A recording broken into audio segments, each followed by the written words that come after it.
Chapter 10.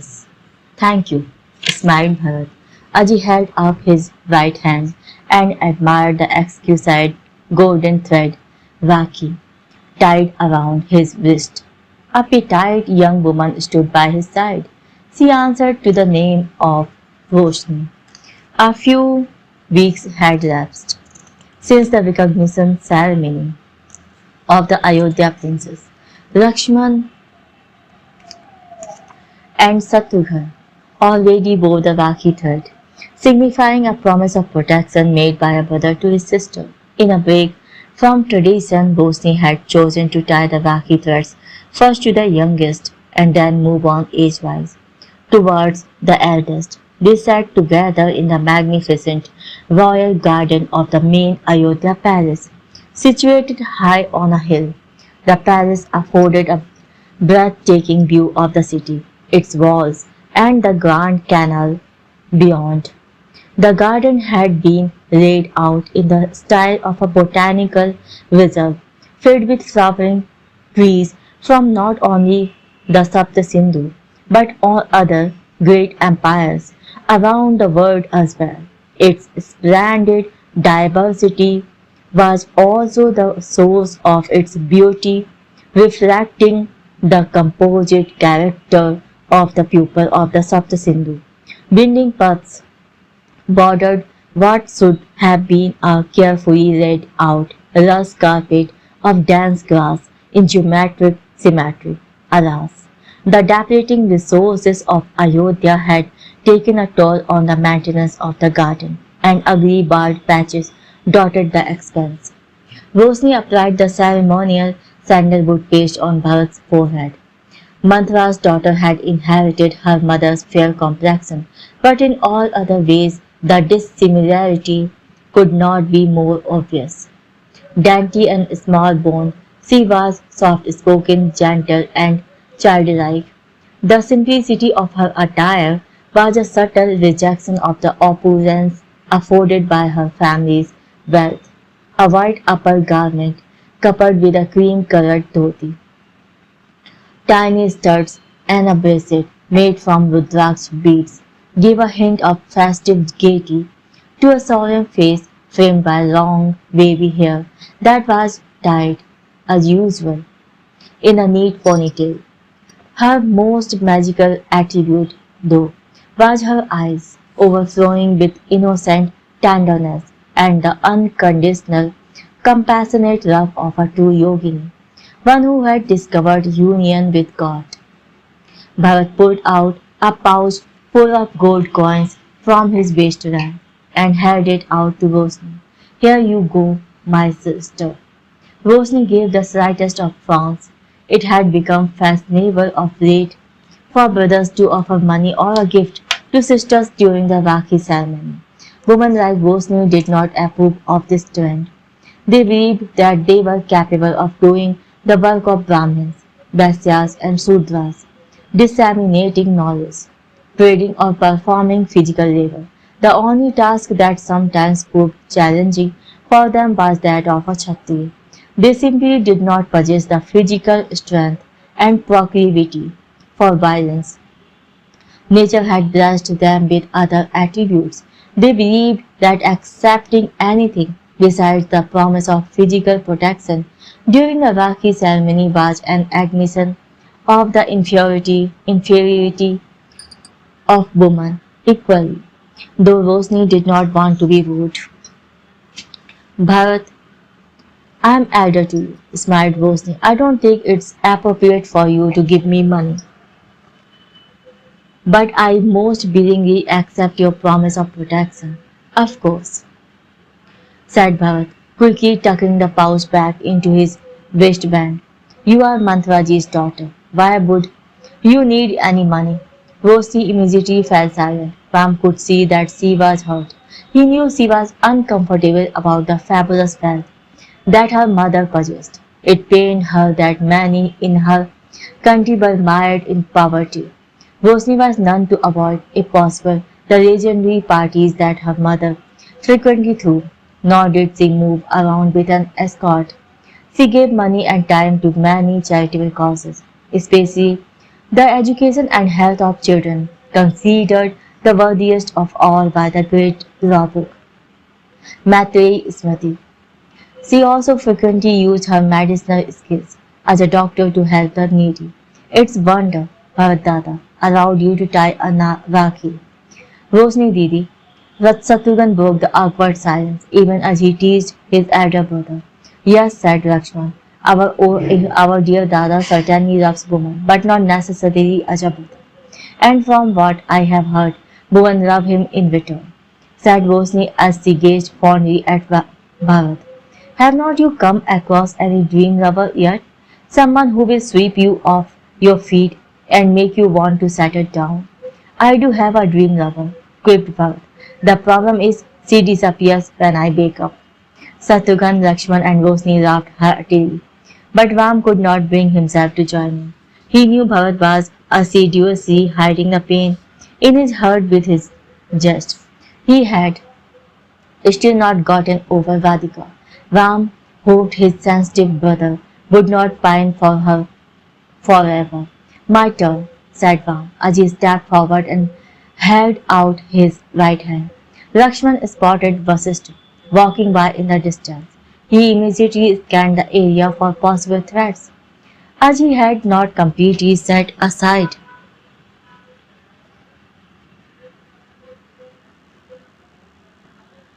his suspicion regarding their goal. I promise to protect you forever, my sister, said Ram, looking solemnly at the golden rakhi tied to his wrist and then equally at Rosni. Rosni smiled and applied some sandalwood paste on Ram's forehead. She turned around and walked toward a bench to put away the aarti thali. Dada, screamed Lakshman as he lunged forward and pushed Ram aside. Lakshman's tremendous strength threw Ram back. In the same instant, a heavy branch landed with a loud thud at the very spot that Ram had been standing a moment ago. It had first smashed into Lakshman's shoulder, cracking his collarbone into shards of bone just out as blood gushed in a horrifying flow. Lakshman, screamed his brothers as they rushed towards him. He will be all right, said Rosni as they stepped out of the operation theatre. Vasishtha, Ram, Bharat and Satrughn stood anxiously in the lobby of the Ayurvalaya. Sumitra sat still on a chair against the wall of the hospital, her eyes clouded with tears. She immediately rose and embraced Rosni. There will be no permanent damage, Your Highness, assured Rosni. His bone has been set. Your son will recover fully. We are very lucky that the branch missed his head. We are also lucky that Lakshman is built like a bull, said Vasishtha. A lesser man would not have survived that hit. Lakshman opened his eyes in a large room, meant for nobility. His bed was big but not too soft, providing the support needed for his injured shoulder. He could not see too well in the dark, but he detected a soft sound. Within moments, he found a red-eyed Ram standing by his bedside. I woke Dada up, thought Lakshman. Three nurses rushed towards the bed. Lakshman shook his head slowly and they stepped back. Ram touched Lakshman's head gently. My brother, Dada, the tree. The branch was rotten. Lakshman, that's why it fell. It was bad luck. You saved my life once again, Dada, Guruji. You took the hit for me, my brother. You took the hit that fate had made for me, said Ram, as he bent over and ran his hand over Lakshman's forehead. Lakshman felt a tear fall on his face. Dada, don't talk. Try to sleep. Relax, said Ram, turning his face away.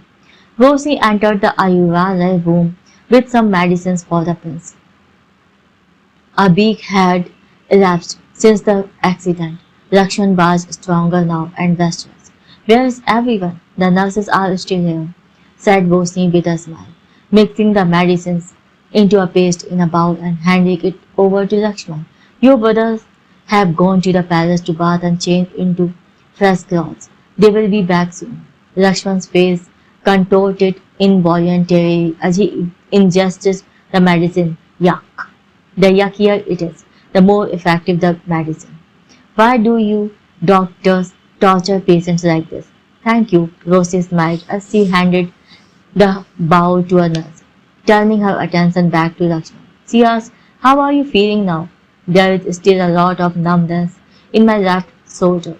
That's because of the painkillers. I don't need them. I know you can tolerate any amount of pain. But for as long as you are my patient, you won't. Lakshman smiled. Spoken like an older sister.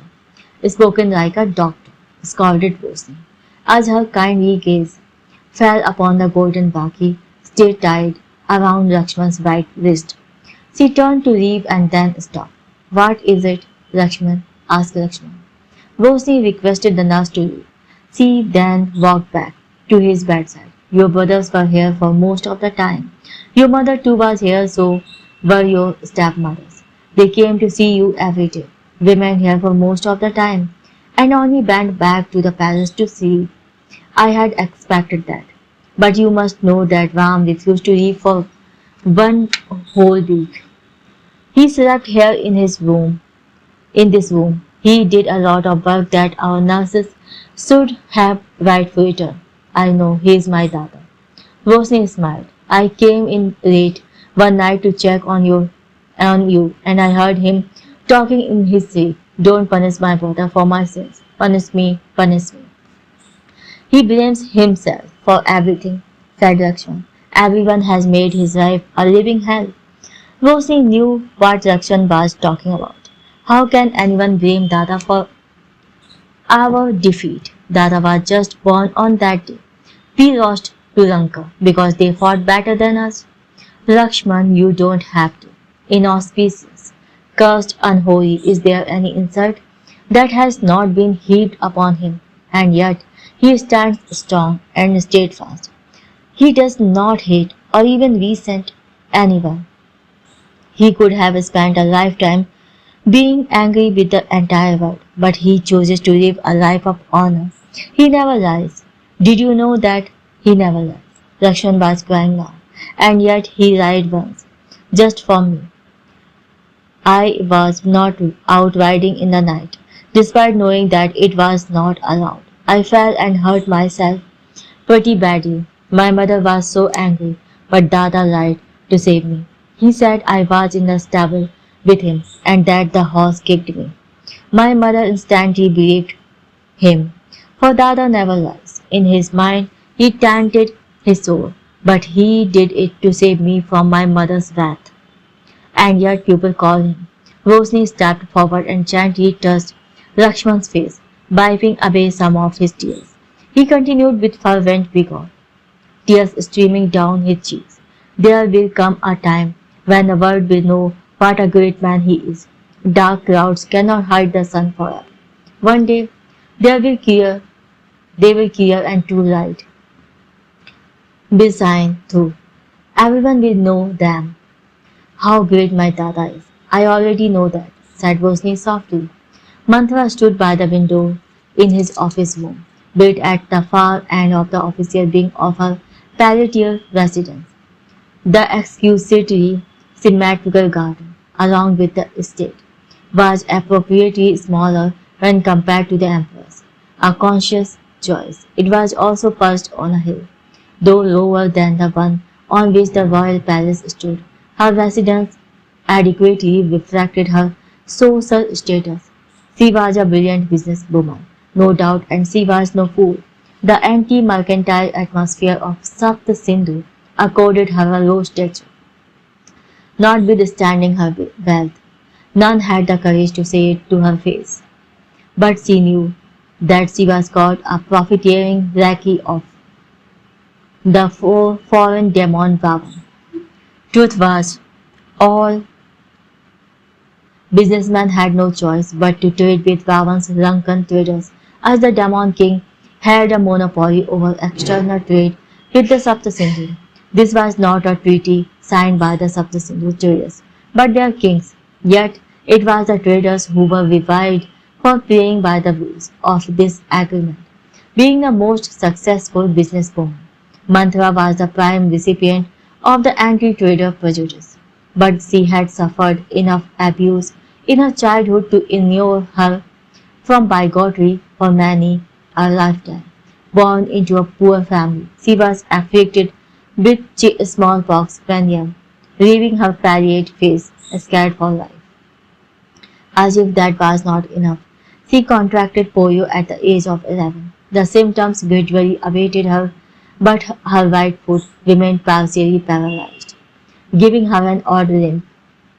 At age 20, owing to her awkward gait, she slipped from the balcony at a friend's house, leaving her back hideously disfigured. She was teased wretchedly when young and looked at with disdain even today, except that nobody dared to say anything to her face. Her wealth could have easily financed the entire royal expenditure of Kosel, along with a few other kingdoms, without even having to draw on her credit. Needless to say, it brought her immense power and influence. My lady, what did you want to talk about? Asked Dhruv,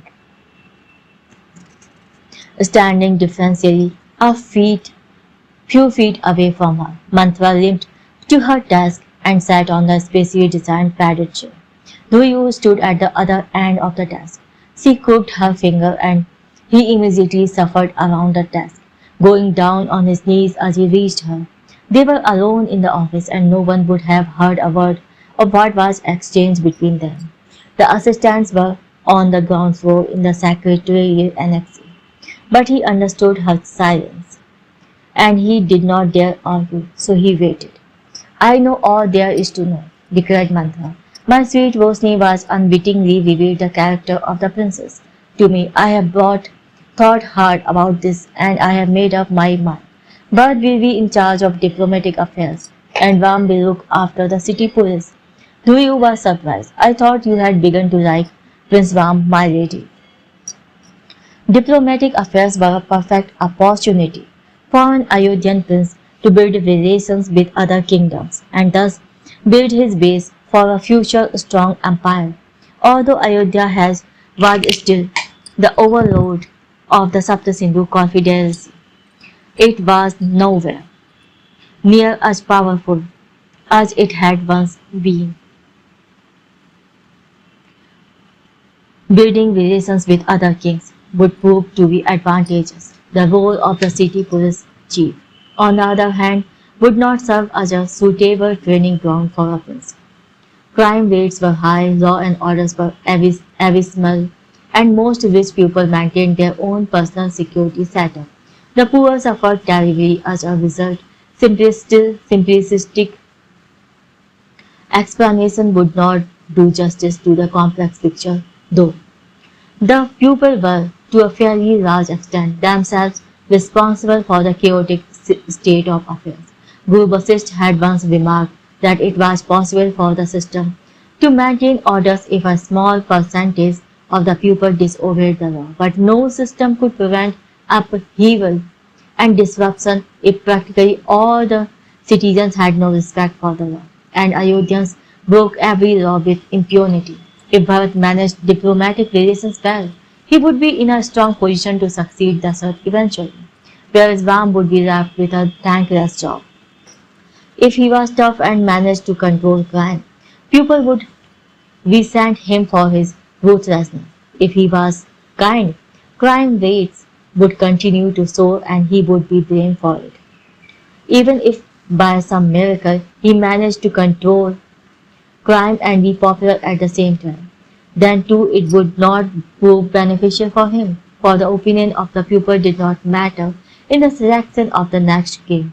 Oh, I like Ram, said Mantra dismissively. I just like profits more. It will be good for business if we back the right horse. This is not about choosing between Ram and Bharat, but Kausalya and Kaikeyi, and rest assured, Kaikeyi will, that is a certainty. Ram may well be capable, but he does not have the ability to take on Kaikeyi. Yes, my lady. Also, don't forget the nobility hates Ram. They blame him for the defeat at the Battle of Karchapa, so it would cost us more in bribes to secure a good position for Ram. We won't have to pay that much to the nobility to get them to accept Bharat as the chief of diplomatic affairs. Our costs go down as well, said Dhuru, smiling. That too is good for business.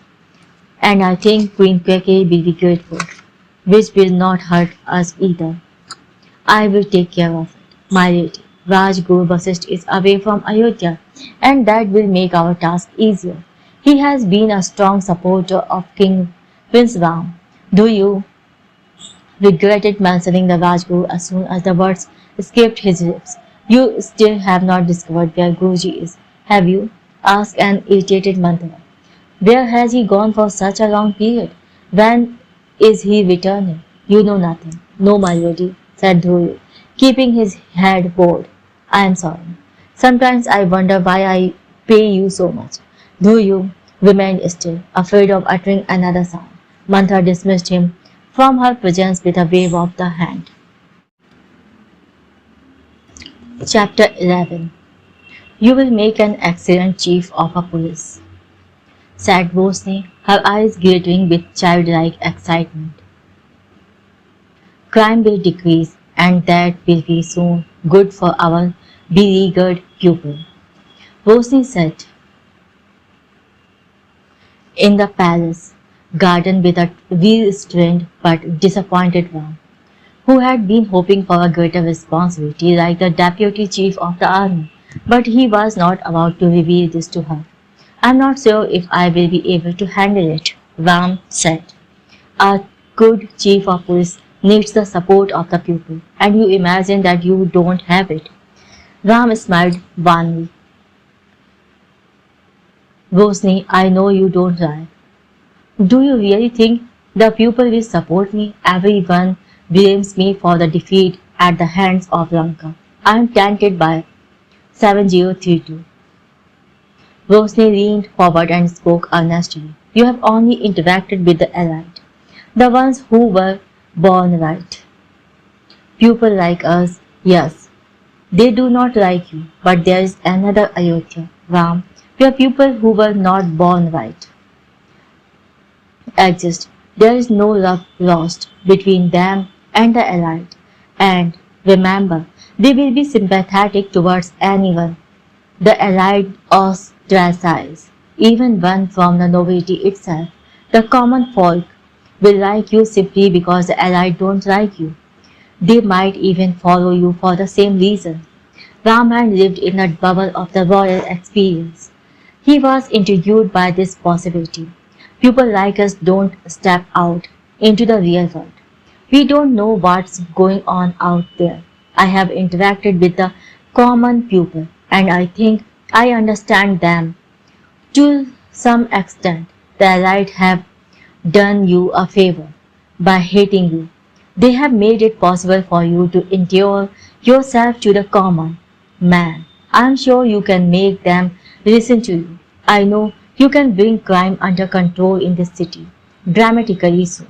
You can do a lot of good. Believe in yourself as much as I believe in you, my brother. Within a year, the reforms that Ram instituted began to have a visible effect. He tackled the main problem head on. Most people were unaware of the laws. Some did not even know the names of the law books called Smritis. This was because there were too many of them, containing contradictory laws that had accumulated over centuries. The Manu Smriti was well known, but most people were unaware that there were versions of it as well. For instance, the Brihad Manu Smriti. There were other popular ones too. The Yajna Valkya Smriti, Narad Smriti, Apastamba Smriti, Atri Smriti, Yam Smriti, and Vyas Smriti. To name a few, the police applied sections from the law that they were familiar with. In an ad hoc fashion, the court judges were sometimes aware of other Smritis depending on the communities they were born into. Confusion was exacerbated when the police would arrest under a law of one Smriti while the judge would base his judgment on a law from another Smriti. The result was almighty chaos. The guilty would escape by exploiting the loopholes and contradictions among the Smritis. Many innocents, however, languished in prisons due to ignorance, leading to horrific overcrowding. Ram understood that he had to simplify and unify the law. He studied the Smriti and carefully selected laws that he felt were fair, coherent, simple and relevant to the times. Henceforth, this law code would govern Ayodhya. All the other Smritis would be rendered obsolete. The laws were inscribed on stone tablets and put up at all the temples in Ayodhya, the most important among them being engraved at the end. Ignorance of law is not a legitimate excuse. Town criers were assigned the task of reading the code aloud every morning. It was only a matter of time before the laws were known to all. Ram was soon given a respectful title by the common people, Ram the lawgiver. His second reform was even more revolutionary. He gave the police force the power to implement the law without any fear of favor. Ram understood a simple fact. Policemen deserved respect from society. They had not been given the opportunity to earn it early. If they unhesitatingly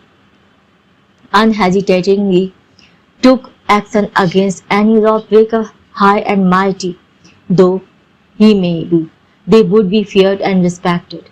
Ram himself repeatedly demonstrated that the law applied equally to him. In an oft-quoted incident, Ram returned to the city after dusk. When the fort gates had been shut, the gatekeeper opened the gates for the prince. Ram upbraided him for breaking the laws. The gates were not to be opened for anyone at night time. Ram slept outside the city walls that night and entered the city the next morning. The ordinary people of Ayodhya talked about it for months, though it was studiously ignored by the nobles. What did get the elite into a tizzy was Ram's intervention in cases where members of the nobility attempted to browbeat the police. When the law caught up with them, they were aghast that they were being brought to book, but soon understood there would be no leniency. Their hatred of Ram increased manifold. They began to call him dictatorial and dangerous, but the people loved him more. This eldest prince of Ayodhya, crime rates collapsed as criminals were either thrown in jail or speedily executed. Innocents were increasingly spared in a city that steadily became safer. Women began to venture out alone at night. Ram was rightfully credited with this dramatic improvement in their lives. It would be decades before the name of Ram would transform into a splendid legend, but the journey had begun. For among the common folk, a star was slowly sputtering to life. You are making too many enemies, my son, said Kausalya. You should not be so rigid about enforcing the law. Kausalya had finally summoned Ram to her private chamber, having received too many complaints from nobles. She was worried that in his zeal her son was losing the few allies he still had in court. The rule of law cannot be selective, Ma, said Ram. The same law has to apply to everyone. If the nobles don't like it, they should not break the law. I am not discussing the law, Ram. If you think that penalizing one of General Mughas' key aides will please your father, you are wrong. He is completely under Keki's spell. Mughas, the army chief, had become increasingly powerful as Dasaratha sank into depression. He was the magnet around whom all those who opposed the powerful Queen Keke had coalesced.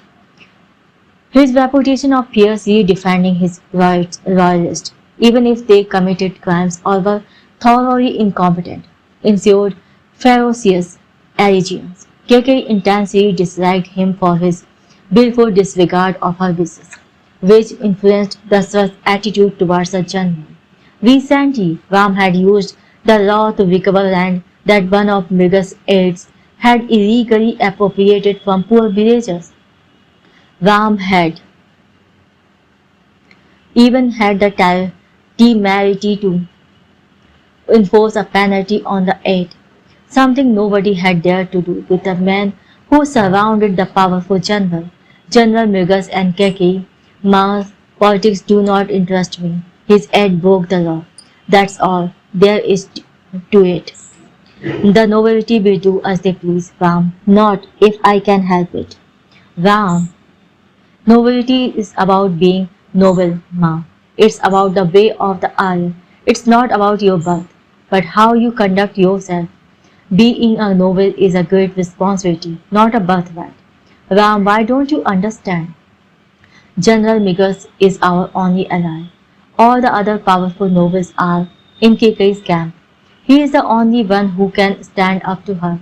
We are safe for us, as long as we have Migas and his coterie on our side. What does this have to do with the law? Kausalya consciously made an effort to contain her irritation. Do you know how difficult it is for me to build support for you? Everyone blames you for Lanka. When her comment was met with a stony silence, Kausalya turned placatively. I am not suggesting that it was your fault, my child, but this is the reality. We must be pragmatic. Do you want to be king or not? I want to be a good king, or else, believe me, I did rather not be one. Kausalya closed her eyes in exasperation. Ram, you seem to live in your own theoretical world. You have to learn to be practical. Know that I love you, and I am only trying to help you. If you love me, Ma, then understand what I am made of. Ram spoke calmly, but there was steely determination in his eyes. This is my Janmabhoomi, my land of birth. I have to serve it by leaving it better than I found it. I can fulfill my karma as a king, a police chief, or even a simple villager. Ram, you don't! Kausalya was interrupted by a loud announcement. Her Highness Keke, Queen of Ayodhya. Ram immediately got to his feet, as did Kausalya. He discreetly glanced at his mother. Nothing the important anger in her eyes. Keke approached her with a smile on her lips. Her hands folded in a namaste. Namaste, Didi. Please accept my sincere apologies for disturbing you during your private time with your son. That's quite all right, Keke remarked Kausalya with studied affability. I'm sure it's something important. Yes, it is actually, said Keke. Turned to Ram. Your father has decided to go on a hunting trip, Ram. A hunting trip? Asked a surprised Ram. Dasath had not gone big game hunting in Ram's living memory. His battle injury had precluded even such simple pleasures from the life of the once great hunter. Yes, I would have sent Bharat along with him. I could do with some of my favorite deer meat.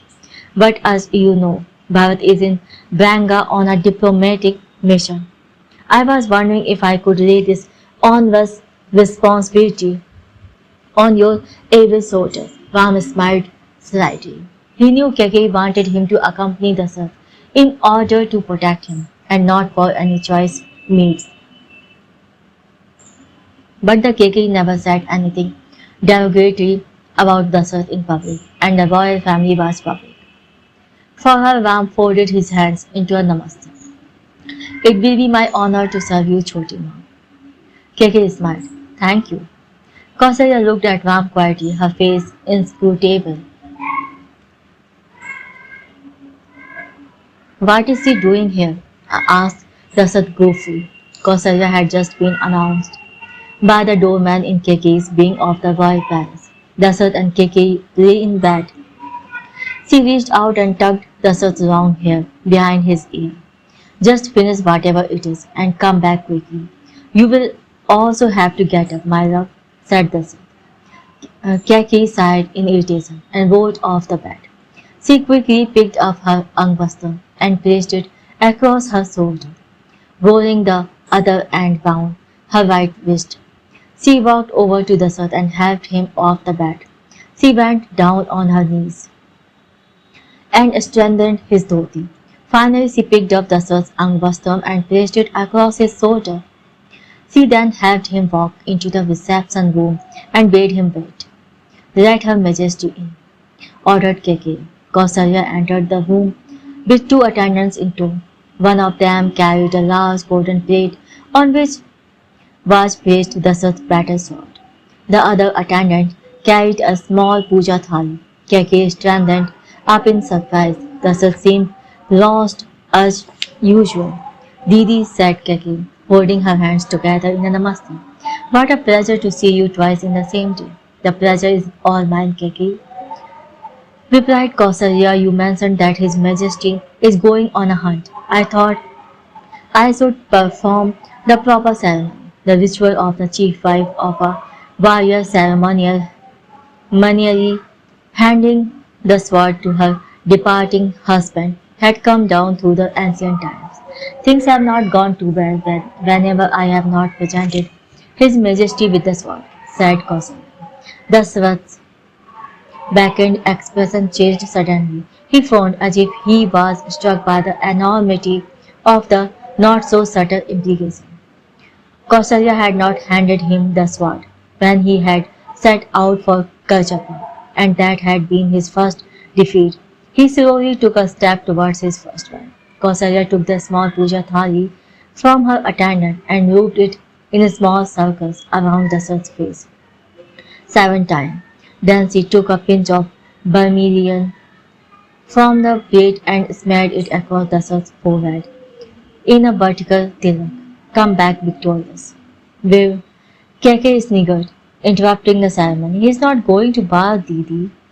Dasrat ignored Keke. Complete the line, Kausalya. Kausalya swallowed nervously, half convinced now that this was a big mistake, that she should not have listened to Sumitra. But she completed the ritual statement. Come back victorious or do not come back at all. Kausalya thought she detected a flicker of fire in her husband's eyes, reminiscent of the young Dasrat, who lived for thrill and glory. Where is my sword? Dasrat demanded, as he extended his arms solemnly. Kausalya immediately turned and handed the puja thali back to her attendant. She then picked up the sword with both her hands, faced her husband both ceremonially, and handed him the sword. Dasrat held it firmly, as if drawing energy from it. Keke looked at Dasrat and then at Kausalya as she narrowed her eyes, deep in thought. This must be Sumitra's doing.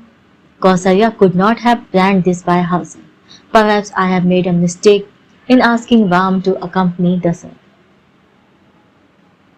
Ram hunts were royal hunts were grand affairs that lasted many weeks.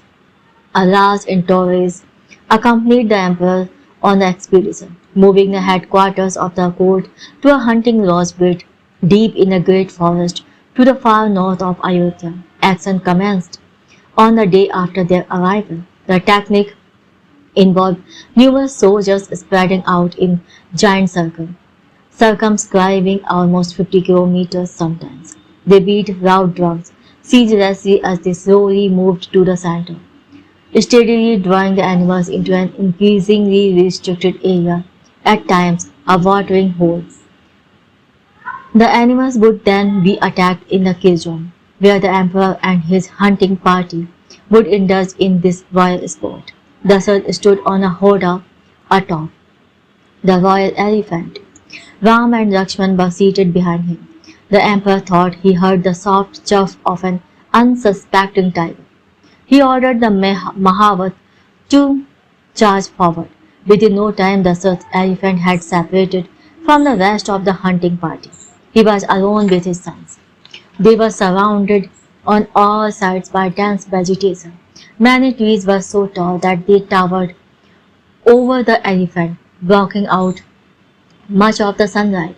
It was almost impossible to see beyond the first few lines of trees into the impenetrable darkness. Lakshman leaned in and whispered to Ram, Dada, I don't think there is any tiger here. Ram gestures for Lakshman to remain quiet as he observed his father standing in front. Dasrat was barely able to contain his enthusiasm. His body weight was on his strong left foot. His inert right foot was stabilized with an innovative mechanism built into the hoda platform, a swiveling circle base with a sturdy column fixed in the center. Boot straps attached to the base secured his foot as it leaned on the column, as the leather support extending all the way to his knee. The circular base allowed him swift movement for shooting his arrows in all directions. Nevertheless, his back showed signs of visible strain as he held the bow aloft with the arrow knocked on the bowstring. Ram would have preferred it if his father did not exert his weakened body so, but he also admired the spirit that drove him to push his corporeal frame beyond its natural limits. There is nothing there. I tell you, whispered Lakshman. Shh, said Ram. Lakshman fell silent suddenly. Dasat flexed his right shoulder and pulled the bowstring back. Ram winced as he watched the technique. Dasat's arrow was not in line with the arrow, which would put greater pressure on his shoulder and triceps. Sweat beads formed on the emperor's forehead, but he held position. A moment later he released the arrow, and a loud roar confirmed that it had found its mark. Ram revelled in the spirit of the all-conquering hero that his father had once been. Dasaratha swiveled awkwardly on the horse and looked at Lakshman with a sneer. Don't underestimate me, young man. Lakshman immediately bowed his hand. I'm sorry, father, I did not mean to. Order some soldiers to fetch the carcass of that tiger. They will find it with an arrow piercing through its eye and buried in its brain. Yes, father, I will, father, screamed Ram as he lunged forward, drawing a knife quickly from the scabbard tied around his waist. There was a loud rustle of leaves as a leopard emerged on a branch overhanging the hotter. The sly beast had planned its attack meticulously. Dasarath was distracted as the leopard leaped from the branch. Ram's timing, however, was perfect. He jumped up and plunged his knife into the airborne animal's chest, but the suddenness of the charge made Ram miss his mark. The knife did not find the leopard's heart. The beast was injured, but not dead. It roared in fury and slashed with its claw. Ram wrestled with the leopard as he tried to pull the knife out so he could take another step, but it was stuck. The animal pulled back and sank his teeth into the prince's left triceps. Ram yelled in pain as he attempted to push the animal out of the halter. The leopard pulled back its head, weeping out flesh and drawing large spurts of blood. It instinctively struggled to move to Ram's neck, to asphyxiate the prince. Ram pulled back his right fist and hit the leopard hard across its head. Lakshman in the meantime was desperately trying to reach Ram even as Dasarath blocked his way. Tied as he was to the stationary column, Lakshman jumped high, caught an overhanging branch, and swung out of the hoarder in an arc.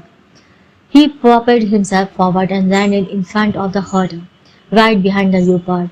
He drew his knife as the leopard pulled back again to bite into Ram. Lakshman thrust brutally, and by good fortune the blade sank into the leopard's eye. The animal hovered in pain as a shower of blood sprang out of its shattered eye socket. Lakshman strained his mighty shoulder and jammed hard, pushing the knife deep into the animal's brain. The beast struggled for a brief moment and then fell lifeless. Lakshman picked up the leopard's body with his bare hands and threw it to the ground. Ram had collapsed in a pool of blood. Ram screamed, Dasarath, twisting desperately as his right leg remained fixed to the column. Lakshman turned to the Mahout, back to the camp. Mahout sat paralyzed, shaken by the sudden turn of events. Dasarath bellowed his imperial command, back to the camp now. Torches were lit across a hunting camp, sieged with frenetic activity late night into the night. The injured prince of Ayodhya lay in the massive and luxurious tent of the emperor.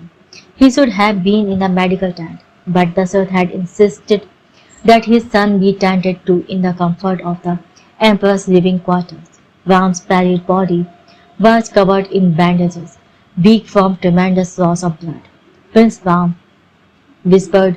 The doctor Ajit touched the prince gently. Do you have to wake him up? Demanded Dassault, sitting on a comfortable chair placed to the left of the bed.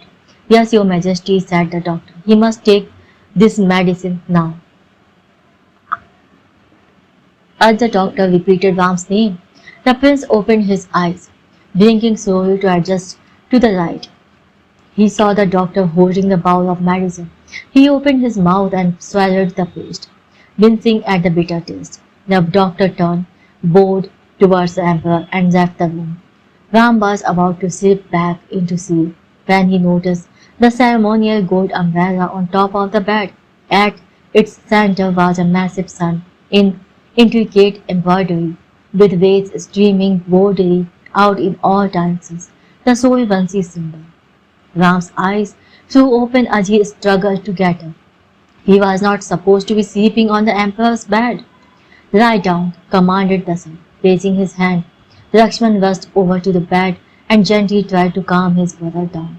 In the name of Lord Surya, lie down, Ram, said Dassault. Ram fell back on the bed as he looked towards Dassault. Father, I'm sorry, I should not be on your... Dassault cut him off mid-sentence with a wave of his hand. Ram could not help but notice a subtle change in his father's appearance. A spark in the eyes, steel in the voice, and an alertness that brought back stories his mother would constantly read about the kind of man Dassault had once been. Here sat a powerful man who would not take kindly to his orders being disregarded. Ram had never seen him like this. Dassault turned to his attendant. Leave us. Lakshman rose to join the attendant. Not you, Lakshman, said Dassault. Lakshman stopped in his tracks and waited for further orders. Dassault stared at the tiger and leopard skins spread out in the corner of the tent, trophies of the animals he and his sons had hunted. Why? Asked Dassault. Father, asked Ram, confused. Why did you risk your life for me? Ram did not utter a word. Dassault continued. I blamed you for my defeat. My entire kingdom blamed you, cursed you. You have suffered all your life, and yet you never rebelled. I thought it was because you were weak, but weak people celebrate when twist of fate hurt their tormentors. And yet, you risked your life trying to protect me. Why? Ram answered with one simple statement. Because that is my dharma. Father, Dassault looked quizzically at Ram. This conversation he was having with his eldest son. Is that the only reason? What other reason can there be? Oh, I don't know, said Dassault, snorting with disbelief. How about angling for the position of crown prince? Ram could not help smiling at the irony. The nobility will never accept me, father, even if I am able to convince you. It is not in my scheme of things. What I did today is what I must always do. Be true to my dharma. Nothing is more important than dharma. So you don't believe that you are to blame for my defeat at the hands of Ravan, is it? It does not matter what I think, father. You did not answer my question. Ram remained silent. Dassault leaned forward. Answer me, prince. I don't understand how the universe keeps track of our karma across my many births. Father, I know I could not have done anything to this birth to make you lose the battle. Maybe it was something to do with my previous birth. Dassault laughed softly, amazed at his son's equanimity. Do you know whom I blame? Asked Dassault. If I were truly honest, if I had had the courage to look deep into my heart, the answer would have been obvious. It was my fault, only my fault. I was reckless and foolhardy. I attacked without a plan, driven only by anger. I paid the price, did not I? My first defeat ever, and my last battle forever. Father, there are many. Do not interrupt me. Ram I'm not finished. Ram fell silent, and Dasarath continued. It was my fault, and I blamed the infant that you were. It was so easy. I just had to say it, and everyone agreed with me.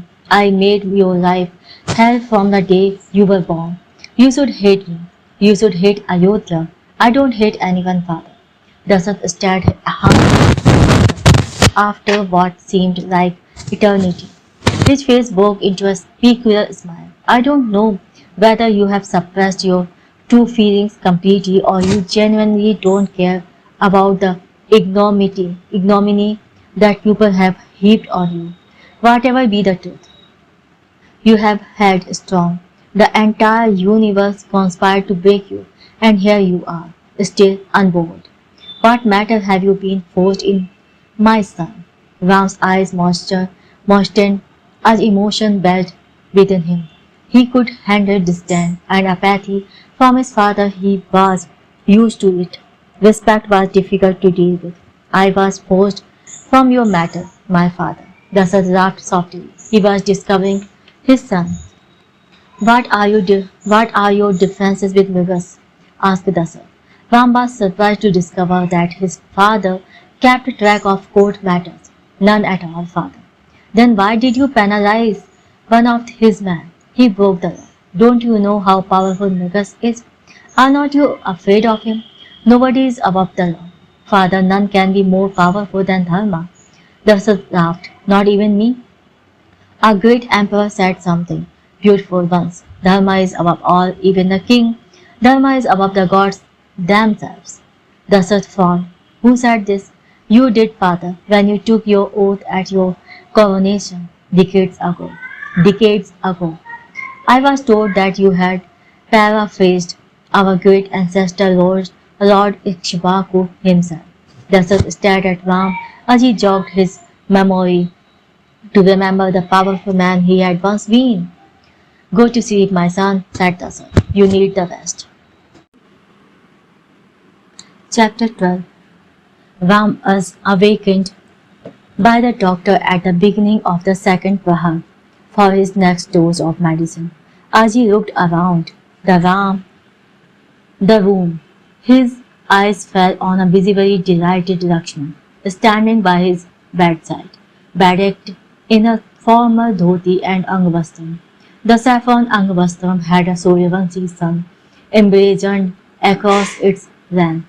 Son, Ram turned his head to the left and saw his father, attired in a regal finery. The emperor sat on his travel throne. The Suryavanshi crown was placed on his head.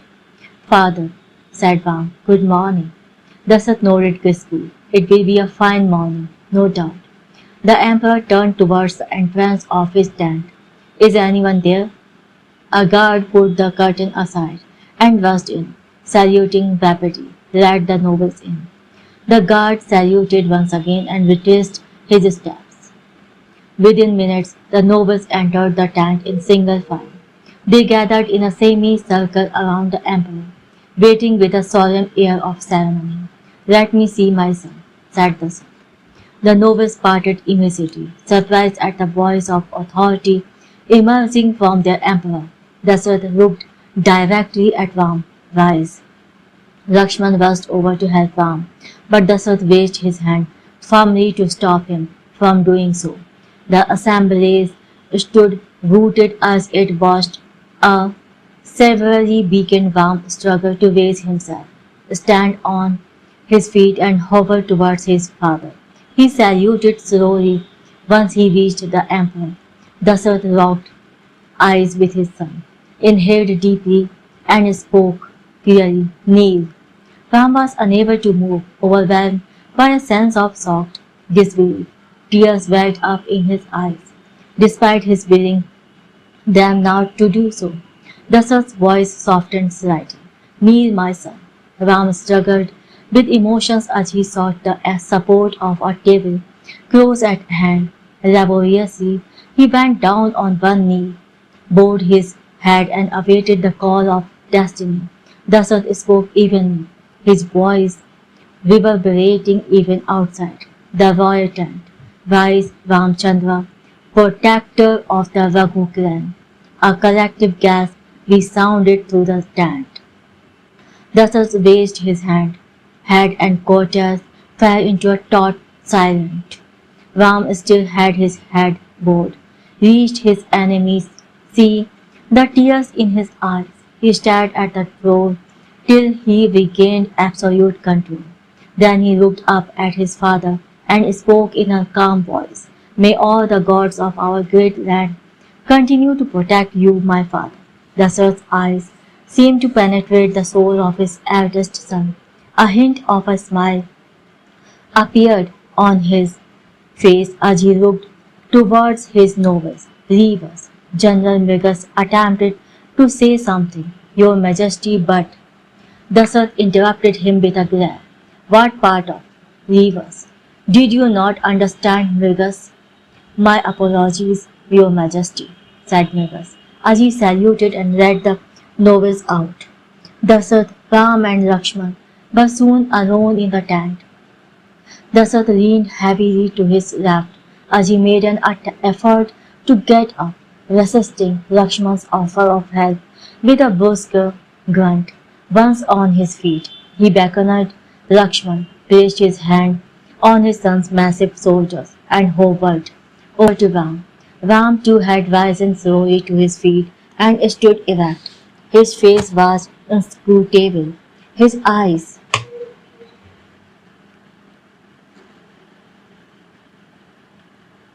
once on Dassault, Ram and Lakshman were soon alone in the tent. His face was inscrutable, his eyes were awash with emotion, though coupled with surprising tranquility. Dassault placed his hands on Ram's shoulders. Become the man that I could have become, the man that I did not become. Ram whispered softly, his vision clouded. Father, make me proud, said Dassault, with tears finally welling up in his eyes. Make me proud, my son. All doubts about the tectonic shifts that had taken place in the royal family were laid to rest when Dassault moved out of Keke's wing of the Ayodhya palace.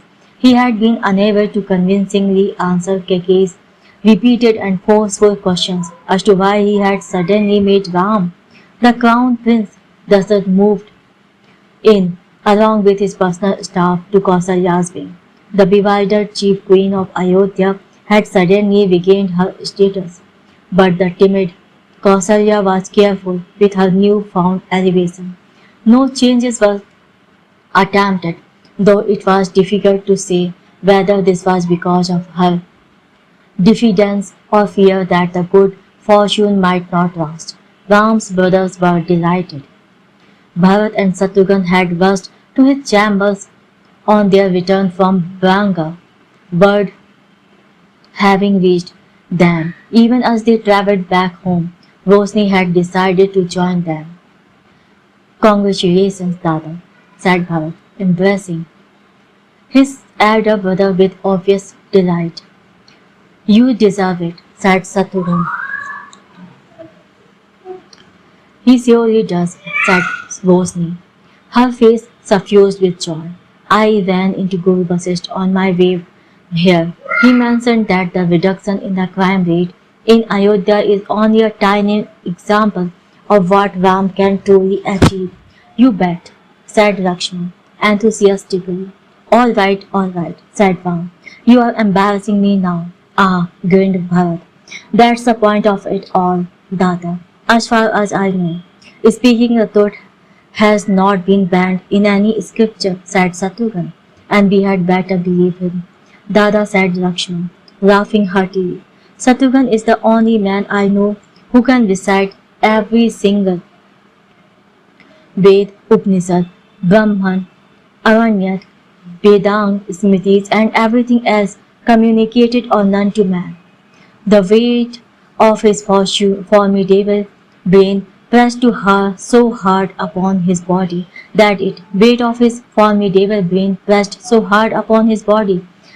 arrested his vertical growth. Bharat joined him. Shatrughan boxed Lakshman playfully.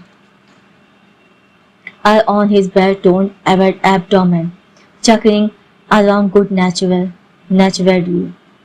Lakshman laughed boisterously. Do you really think I can feel your feeble hits, Satrughan? You may have got all the brain cells created in Mars bomb, but I got all the bomb. The brothers laughed even louder. Rosni was happy that despite all the political intrigue in the Ayodhyan court, the princes shared a healthy camaraderie with each other. Clearly, the gods were looking out for the future of the kingdom. She patted Vam on his shoulder. I have to go. Go where, Vam? Asked Vam. Savaya, you are aware that I hold a medical camp in our surrounding villages once a month, right? It's Savaya's turn this month. Ram looked a little worried. I will send some bodyguards with you. The villages around Saraya are not safe. Rosny smiled. Thanks to you, criminal activity is at an all-time low. Your law enforcement had ensured that. There is nothing to worry about. I have not been able to achieve that completely, and you know it. Look, there is no harm in being safe. Rosny noticed that Ram was still wearing the Rakhi she had tied on his wrist a long time ago. She smiled. Don't worry, Ram. It's a day too. I will back before nightfall and I will not be alone. My assistants will be accompanying me. We will give the villagers free medicines and treatments. We will give the villagers, if required. Nobody will hurt me. Why would they want to? Bharat, who had been listening in on the conversation, stepped up and put his arm around Rosni's shoulder. You are a good woman, Rosni. Rosni smiled in a childlike manner. That I am. The blazing afternoon sun did not deter Lakshman, Ayodhya's finest rider, from honing his skill. He knew that the ability of horse and horseman to come to a sudden halt was of critical advantage in battle. To practice this art, he chose a spot some distance away from the city, where sheer cliffs descended into the rapids of the Saryu deep blue. Come on, shouted Lakshman, spurring his horse on as it galloped towards the cliff edge. As his horse thundered dangerously near the edge of the precipice, Lakshman waited till the last moment, leaned forward in his saddle, and wrapped his left arm around the horse's neck, even as he pulled the reins hard with his right. The magnificent beast responded instantly by rearing up on its hind legs. The rear hoofs left a mark on the ground as the horse stopped, a few feet away from certain death. Gracefully dismounting, Lakshman stroked its mane in appreciation. Well done, well done. The horse's tail swished in acknowledgement of the praise once again. The animal had had enough and snorted its refusal with a vigorous shake of its head. Lakshman laughed softly as he patted the horse, remounted and steered the reins in the opposite direction. All right, let's go home. As he rode through the woods, a meeting was in progress a short distance away, once he may have liked to eavesdrop on, had he been aware of it. Guru Vasisht was engrossed in deep discussion with the same mysterious Naga. That said, I'm sorry. You failed. Vasisht completed his sentence. The Guru had returned to Ayodhya after a long and unexplained absence. That is not the word I would have used, Guruji. It's appropriate though, but it is not just a failure. It's a failure of. Vasisht stopped mid-sentence as he thought he heard a sound. What is it? Asked the Naga. Did you hear something? Asked Vasisht. The Naga looked around, listened carefully for a few seconds and then shook his head. What about Prince Ram? Asked the Naga, resuming the conversation. Are you aware that your friend is on his way here seeking him? I know that. What do you intend to do? What can I do? Asked Vasisht, raising his hands helplessly. Ram will have to handle this himself. They heard the unmistakable sound of a twig snapping. Perhaps it was an animal. The Naga murmured cautiously, I had better go. Yes, agreed Vasisht. He quickly mounted his horse and looked at Vasisht. With your permission. Vasishtha smiled and folded his hands into a namaste. Go with Lord Rudra, my friend. The Naga returned his namaste. Have faith in Lord Rudra, Guruji. The Naga gently tapped his horse into motion and rode away. It's on the spring, Rosni reassured. The child, as he wrapped a bandage around his ankle. It will heal in a day or two. Are you sure? Asked the worried mother.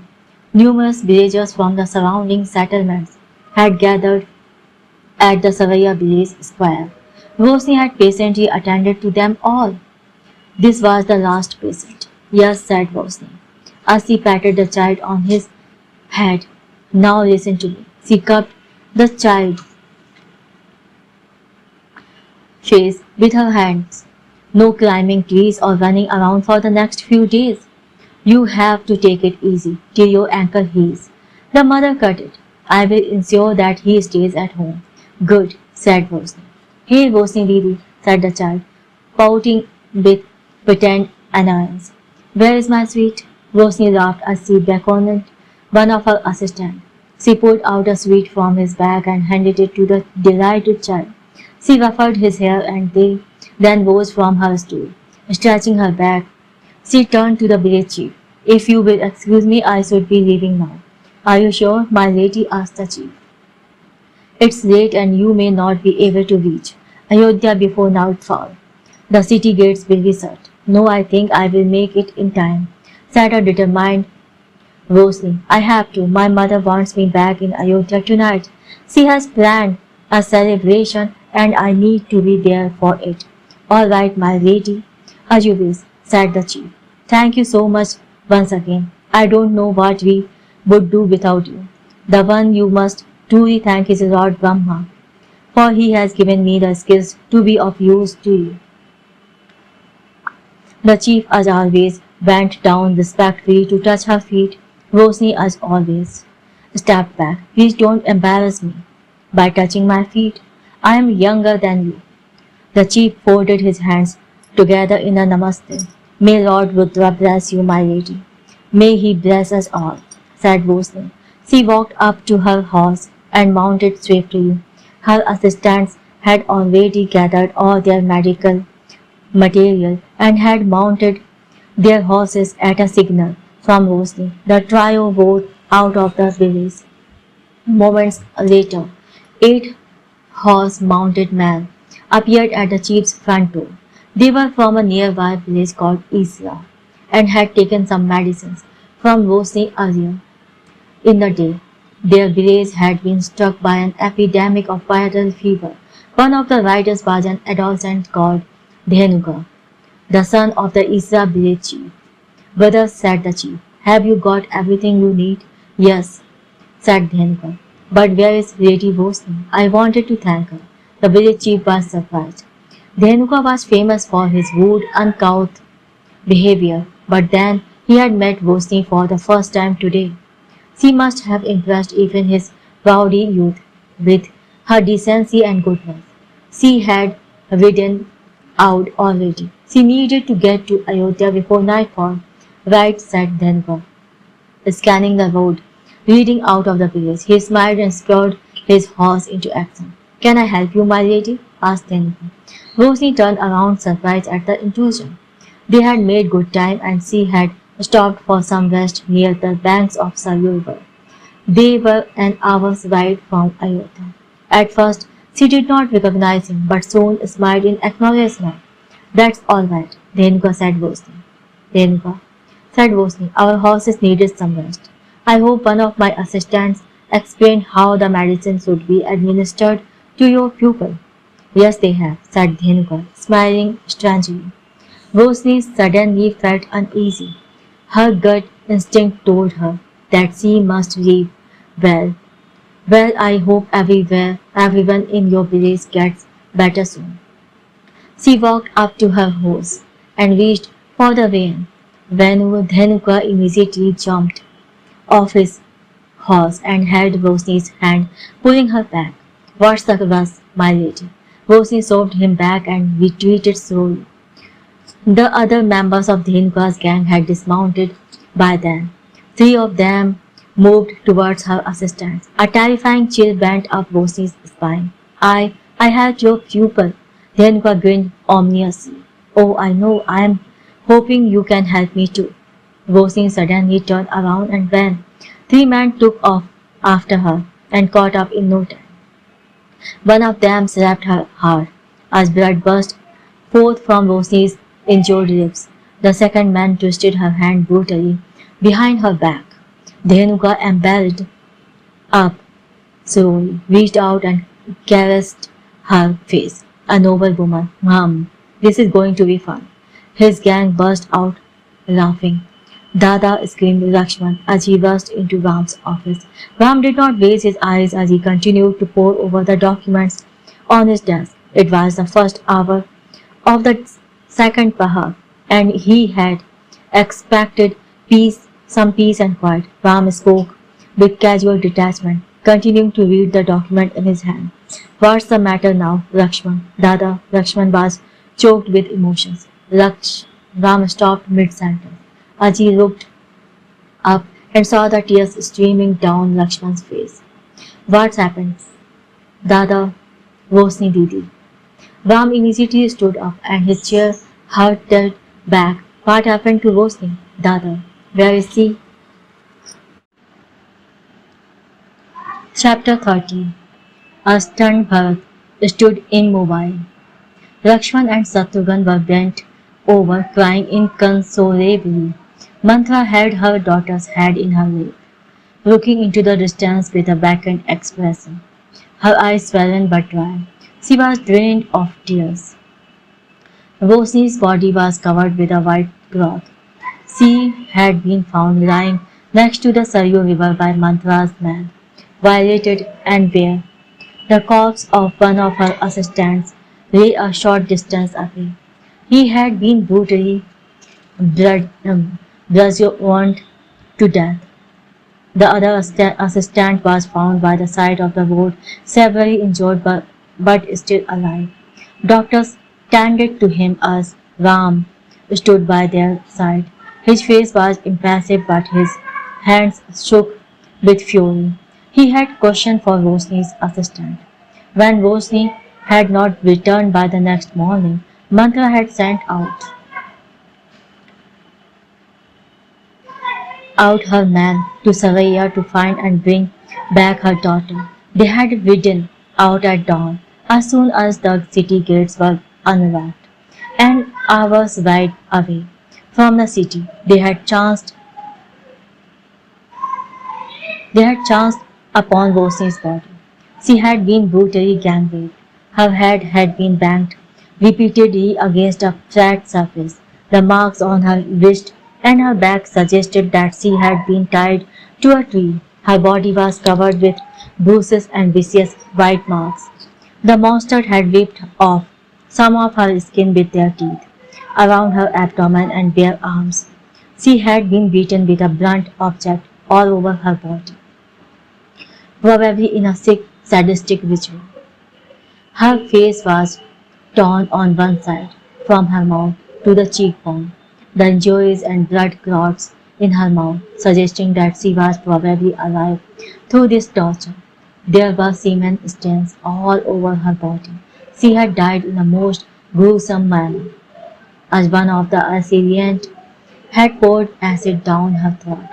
The assistant opened his eyes painfully.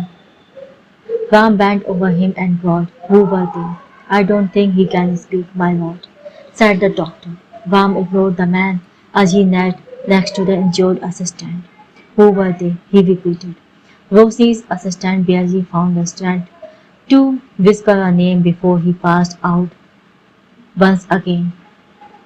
Rosie was a rare figure who was popular among the masses as well as the classes.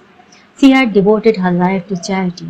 She was a woman of impeccable character, a picture of grace and dignity. Many compared her to the fabled Kanyakumari, the virgin goddess. The ways that this brutal crime generated was unprecedented. The city demanded retribution. The criminals were rounded up quickly from Isra village just as they were planning to escape. The chief of Isra was beaten black and blue by the woman of his place when he made vain attempt to protect his son. They had suffered Dhenuka's bestiality in silence for too long. Even by the standards of Ram's vastly improved police force, the investigations were completed, the case presented in front of judges and sentences delivered in record time, within a week.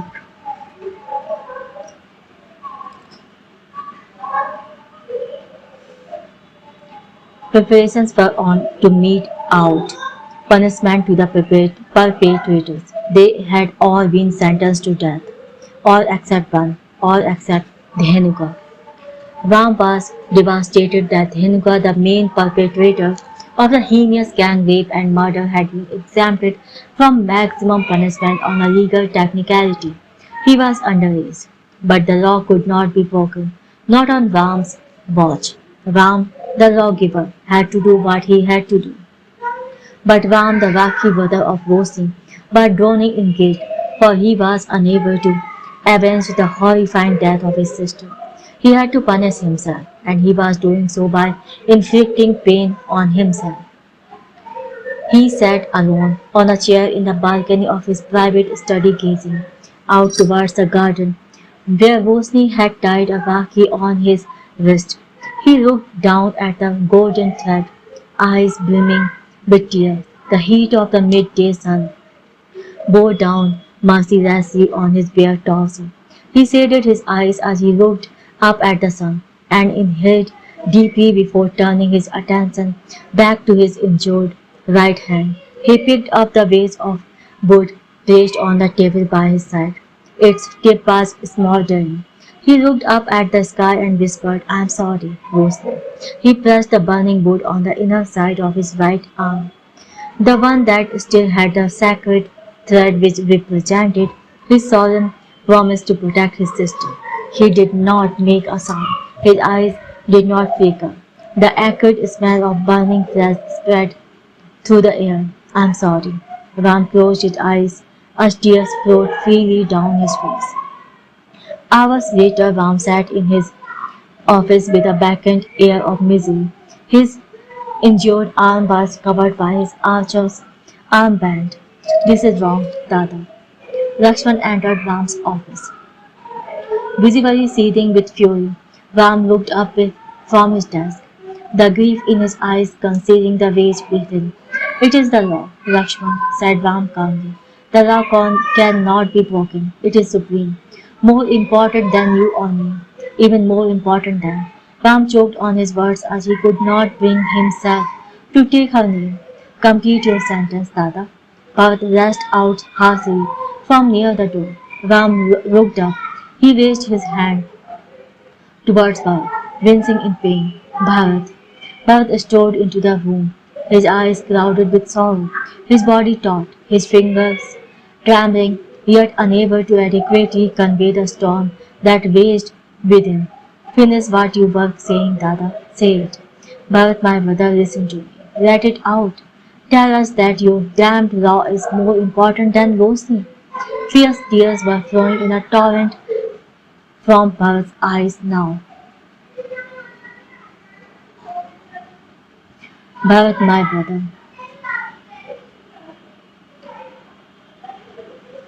say that it matters more to you than that Vakhi around your wrist." He leaned over and grabbed Ram's right arm.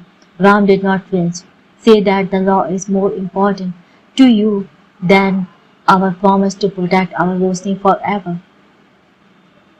Bharat said Ram as he gently freed his arm from his brother's voice like grip. "The law is clear. Minors cannot be executed. Dhenka is underage and according to the law will not be executed." "The hell with the law," shouted Bharat. "This is not about the law. This is about justice. Don't you understand the difference, Dada? That monster deserves to die." "Yes, he does," said Ram, tormented by the guilt that racked his soul. "But a juvenile will not be killed by Ayodhya. That is the law." "Damn it, Dada," shouted Bharat, banging his hand on the table. A loud voice boomed from behind them. Bharat. The three brothers looked up to find Rajguru Vasisht standing at the door. Bharat immediately strengthened and folded his hands together in a respectful namaste. Lakshman refused to react. His untrammeled anger now focused on his goal. Vasisht walked in with deliberate, slow-packed footsteps. Bharat, Lakshman, your elder brother is right. The law must be respected and obeyed, whatever the circumstances. And what about the promise we made to Roshni, Guruji? Does not that count? Asked Bharat. We gave our words that would protect her. We had a duty towards her too. We had a duty towards her too, and we failed in that. Now we must avenge her. Your words is not above the law. Guruji, the descendants of Raghu never break their words, said Bharat, repeating an ancient family code. If your word of honor is in conflict with the law, then you must break your words and take dishonor upon your name, said Vasisht. That is dharma. Guruji, shouted Lakshman, on the brink of losing all semblance of propriety and control. Look at this, said Vasisht. As he walked up to Ram, tore his archer's band off and raised his arm for all to see. Ram tried to pull it away, but Vasisht held firm. Bharat and Lakshman burst out. Ram's right inner arm was badly burnt. The skin around the wound was charred and discolored. He has been doing this again and again, every single day. Ever since the judge announced the Dhanugable escape, death on a legal technicality, said Vasisht. I have been trying to get him to stop, but this is his way of punishing himself for having broken his word to Roshni. However, he will not break the law. Ram did not attend the execution of the 7 rapists. The judges, in their anger at not being able to put the main accused to death, had in an act of judicial overreach, prescribed in detail the manner of punishment to be meted out to the 7 other accused. Ram's new law on execution had laid out a quick procedure to be hanged by the neck till the person is dead. Furthermore, he had decreed that the execution be carried out in a designated area of the prison premises, the clause ending with giving the judge discretion in matters of procedure. Using this clause, the fuming judges had pronounced a detailed, exceptional procedure for the execution, that it would be carried out in public, that they would be made to bleed to death, and that it would be as painful as can be. They justified their impropriety by asserting that it would serve as a lesson for all time to come. In private, they argued that this would also allow people to adequately give vent to their righteous ways. The police had no choice but to obey the ruling. The execution platform was constructed outside the city walls, built to a height of 4 feet to enable an adequate view from even a distance. Thousands gathered outside the city walls from early morning to witness the spectacle. Many were armed with axes and rotten food to be used as missiles. An angry roar erupted from the crowd as the 7 convicts were led out of the mobile prison cars that they had been transported in. It was clear from the injuries on their body that they had already been beaten mercilessly in the prison. Despite his best efforts, Ram had not been able to control the moral outrage of not only the prison guards but also the other prisoners. Without exception, they had all been the recipients in some form or the other of Roshni's benevolence. The desire for retribution was strong. The criminals walked up the steps of the platform. They were first led to wooden pillories erected on a post with holes where the head and hands were inserted, exposed to the people for ritual public abuse. Having secured the prisoners, the guards marched off the platform. That was the cue for the crowd. Missiles began to fly with unerring accuracy, accompanied by vehement cursing and spitting. At this distance, even eggs and fruits drew blood, causing tremendous pain. The crowd had been strictly forbidden from hurling any sharp objects or big stones. No one wanted the convicts to die too quickly. They had to suffer, they had to pay. This lasted for almost a half hour. The executioner finally got the mass attack to an end when the pupil began to slow down, probably with exhaustion. He stepped onto the platform and walked up to the first convict, whose wide eyes were frantic with terror. With the help of two assistants, he stretched the convict's leg to the maximum, making him almost choke on the pillory. Then the executioner picked up a large nail and an iron smith's hammer from the floor with slow, deliberate movements. As his assistants held the splayed legs apart, the executioner calmly nailed the foot into the wooden platform, hammering with rhythmic precision. The convict screamed desperately as the crowd roared its approval. The executioner carefully examined his handiwork before giving it a few more hits. He stepped back with satisfaction. The convict had just about stopped shrieking in agony when the executioner walked up to his other leg. He then repeated the horror one by one with each of the six other miserable convicts nailing their feet to the wooden platform. The crowd was delirious and roared with each desperate cry of pain that the criminals let out. When finally finished, the executioner moved to the edge of the platform and waved at the crowd as it cheered him on. He walked up to the first convict he had nailed. The criminal had fainted by now. Some medicines was forced down his throat and he was slapped till he was awake once again. You need to be awake to enjoy this, hissed the executioner. Kill me, pleaded the convict. Please, mercy. The executioner's face turned to stone. Rosie had helped deliver his baby girl 4 months back. All she had accepted in return was a meal in his humble abode. Did you have mercy on Lady Rosie? You son of a rabid dog. Sorry, please kill me. The criminal burst into tears. The executioner walked away nonchalantly. After 3 hours of brutal public torture, the executioner pulled out a small sharp knife from a scabbard tied to his wrist. He loosened the pillory hold on the first convict's right hand and put the arm farther. He examined the wrist closely. He needed to pick the right artery, one that would not bleed out too quickly. He smiled as he found one. Perfect, said the executioner as he brought his knife close and cut delicately, letting the blood spurt out in a small burst. The convict groaned in agony. Death was at least a painful couple of hours away. The executioner moved quickly, slitting the same artery on the wrist of the remaining criminals. The crowd roared and hurled obscenities each time the knife cut.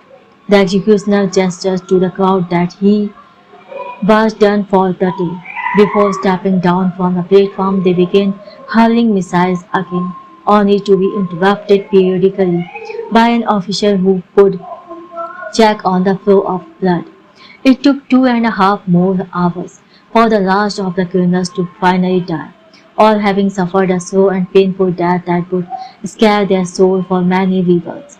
As the criminals were declared dead, the crowd roared loudly, "Glory to Lady Rosie." Manthara sat hunched on an elevated chair, close to the platform.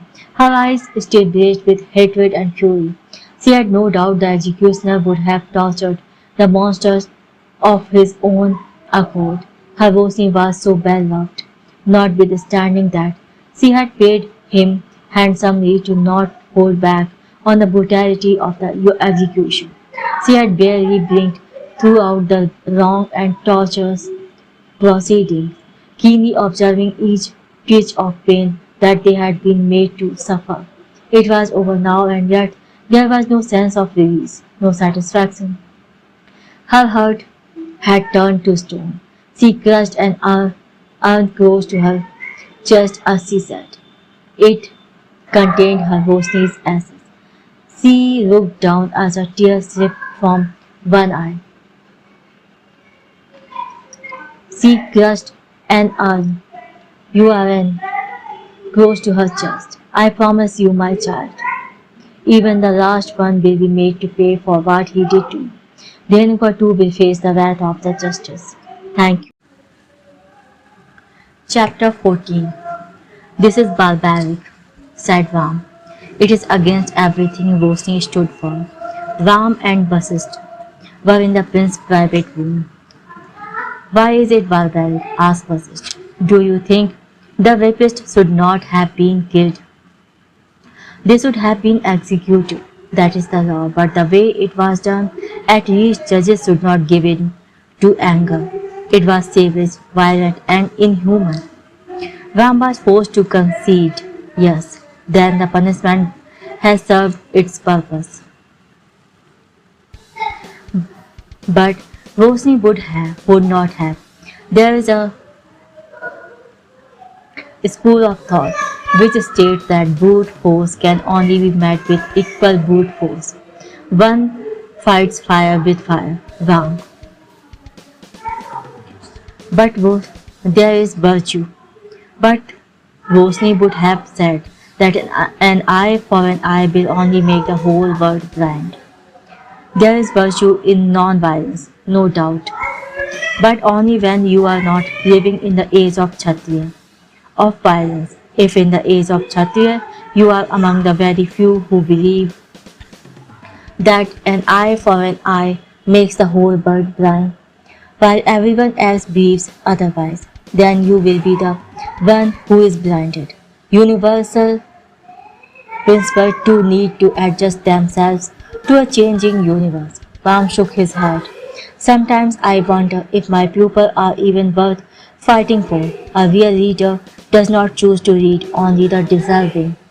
He will instead inspire his pupil into becoming the best that they are capable of.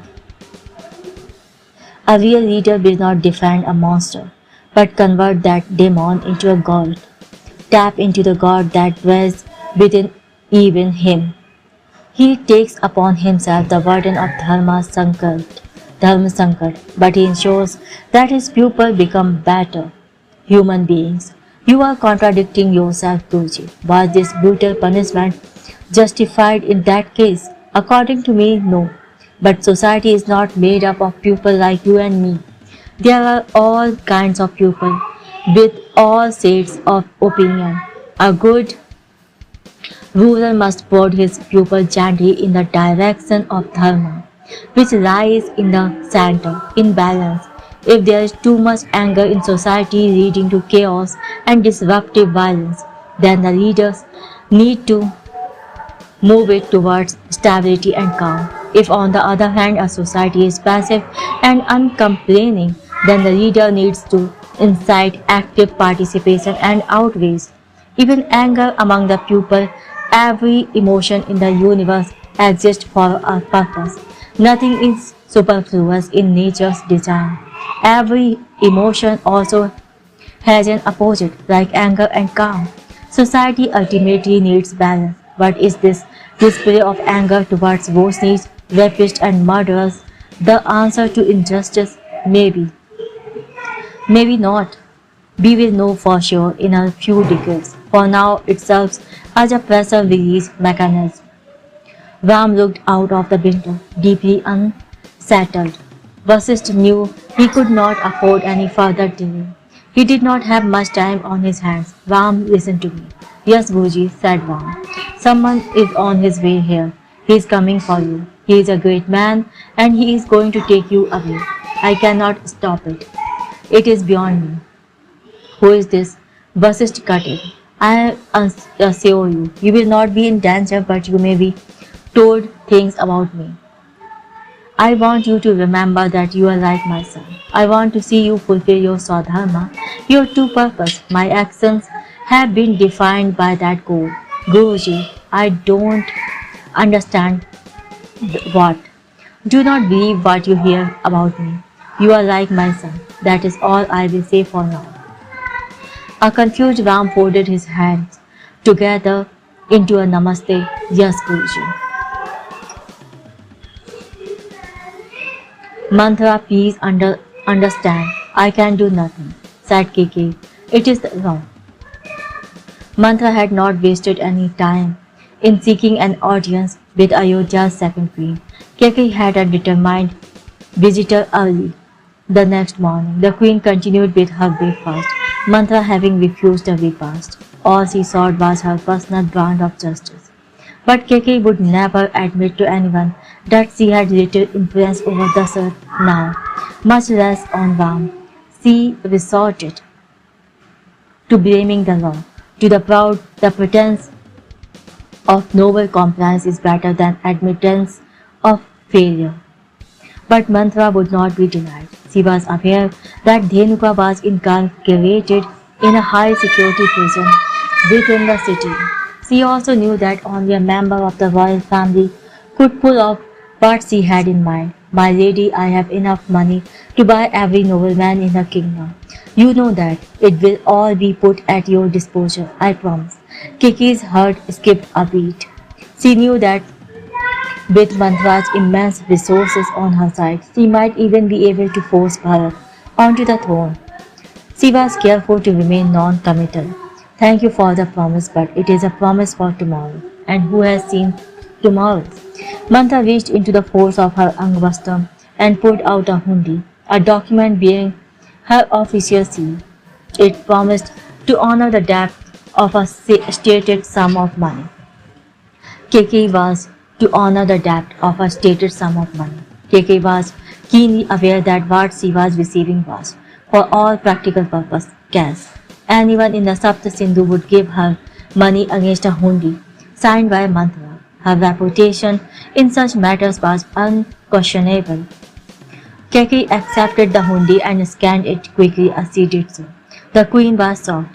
The staggering amount that was neatly inscribed in the document was the equal of more than 10 years of Ayodhya's royal revenue. In a flash, she had made Keke richer than the king. The extent of this woman's fabulous wealth was beyond even the queen's imagination. I understand that encashing a hundi of this large an amount of money might prove difficult for most merchants.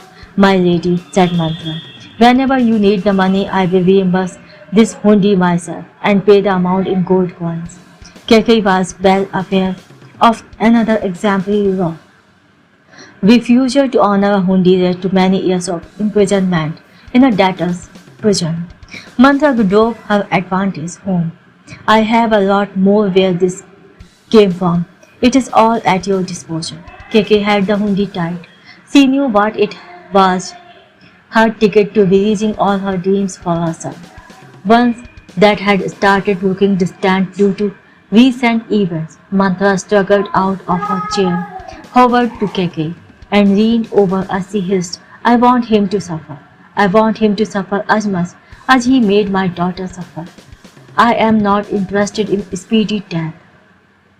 Keke gripped Mantra's hands firmly. I swear by the great Lord Indra that monster shall know what justice means. Mantra stared at the queen in stony silence. Her body quivered with cold rays. He will suffer, promised Keke.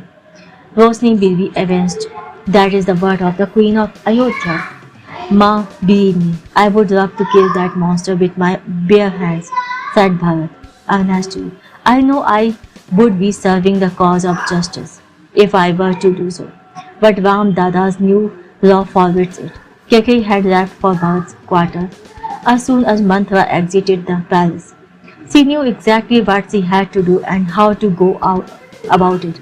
Appealing to her son's ambition would be a waste of time. He was more loyal to his half-brother than he was to his own mother. She had to appeal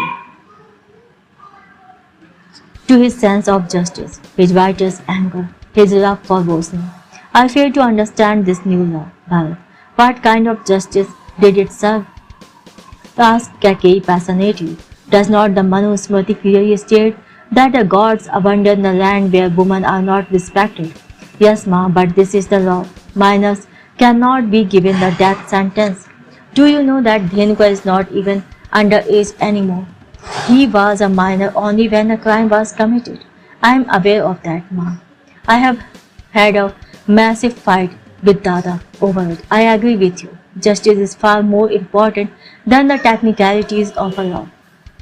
But Dada does not understand that. Yes, he does not. Fumed KK. Dada lives in a world that should be, not the world as it is. He wants to enforce the values of an ideal society, but he forgets that Ayodhya is not an ideal society. We are very far from it, and monsters like Dhenuka will always exploit the loopholes in the law and escape. Others will learn from him. A leader has to first make the society worthy of enlightened laws before implementing them. Then why don't you? I can't. If I break or even question Dada's law, I will hurt his credibility. Why will anyone else take him seriously if his own brother does not? You are missing the point. Criminals who were afraid of Ram's laws thus far will now know that there are ways to exploit and work around them. Juveniles will be made to commit crimes planned by adults. There are enough poor, frustrated underage youths who can easily be influenced into a life of crime for a handful of coins. It is possible. An example must be made of Dhenuka. That will serve as a lesson to others. Bharat looked at Keke quizzically. Why are you so interested in this, Ma? I just want justice for our Rosni. Really? She was a noble woman. Bharat, your wacky sister was raped by a bloody villager. Keke drove the point home. I am curious. Would you be thinking differently had it been the other way round? Had a nobleman raped a village woman, would you still be clamoring for justice? Keke remained silent. She knew that if she said yes, Bharat would not believe her. I would want a rapist murderer from a nobility to be killed as well. Groveled Bharat. Just like I want Dhenuka to be killed. That is true justice. Then why is Dhenuka still alive? The other rapists have been punished. This is a first. Partial justice. Disingenuous, isn't it? There is no such thing as partial justice, son. You either get justice or you don't. Ma, the most brutal among them is still alive. What's more, he is a guest of Ayodhya. His board and lodging are being financed by the royal treasury from your coffers. You are personally feeding the man who brutalized your wacky sister. Bharat remained quiet. Maybe Ram did not love Rosni enough, ventured Keke. In the name of Lord Rudra, how can you say that, Ma? Ram Dada has been punishing himself because how does that make any sense? How does that get her justice? Bharat fell silent. You have Kekia blood in you. You have the blood of Asopati coursing through your veins. Have you forgotten our ancient motto? Blood shall always be answered with blood. Only then do others learn to be afraid of. Of course, I remember that now, but I will not hurt Ram Dada's credibility. I'll know a way. Bharat looked at Keke puzzled. You should leave Ayodhya on a diplomatic visit. I will publicize your absence. Double back to Ayodhya incognito. Get some of your trusted men to break into prison and escape with Dhanuka. You know what you have to do with him. Resume your foreign visit after the deed is done. Nobody will be any the wiser. Practically the whole city will come under suspicion for the killing. For there is no one in Ayodhya who does not want Dhanuka dead. It will be impossible for Ram to discover who did it. Ram will escape the stigma of being seen as shielding his brother, for no one will connect you to it. It will just be seen as the one time that Ram was unable to catch the so-called killer. Most importantly, justice will be served. You have really thought this through, said Bharat. And how do I leave the city without a diplomatic invitation? If I ask for royal permission to leave without one, it will raise suspicion. There is already an invitation for you from Kekia for a diplomatic visit. No, there is not. Yes, there is, said Kekia. It did not come to anyone's notice in the chaos and confusion following Rosni's death. What she did not reveal to Bharat was that she had used some of her newly acquired wealth to get a backdated invitation from Kekia inserted into the Ayodhya diplomatic files. Accept the invitation and then get justice for your sister's soul. Bharat sat still, cold as ice, as he contemplated what his mother had just said. Bharat, he looked at his mother as if startled by her presence. Will you or won't you? Bharat murmured almost to himself. Sometimes you have to break the law to do justice. Keke pulled out a piece of bloodied white cloth from the folds of her angvasti. It was from the one that had been used to cover Rosni's brutalized body. Help her get justice. Bert took the cloth gently from his mother, gazed at it and then at his back. He closed his eyes as a tear slid down his cheek. Kiki came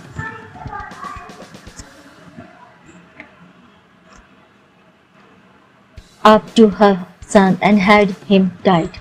Saktima has her eyes on you, my son. You cannot allow the one who has committed such a heinous crime on a woman to go unpunished.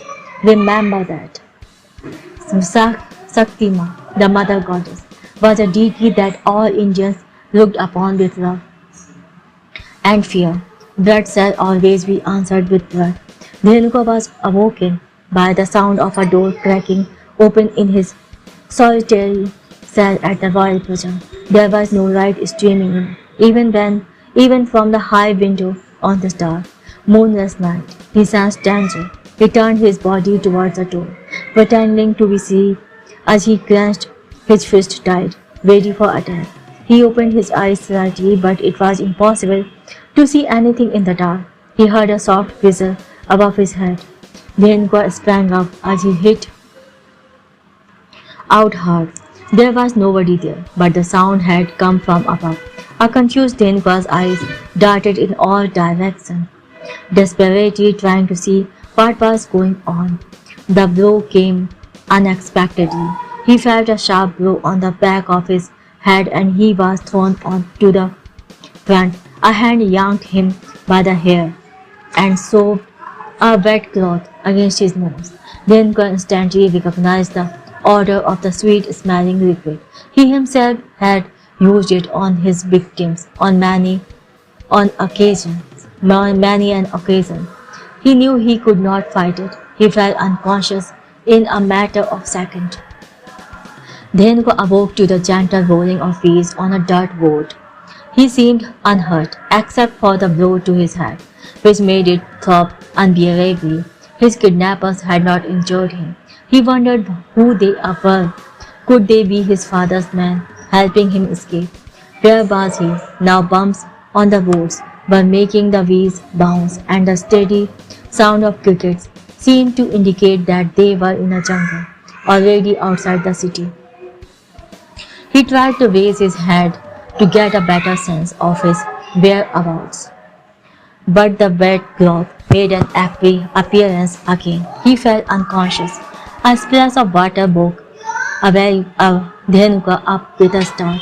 He shook his head, cursing loudly. A surprisingly gentle voice was heard. Come now.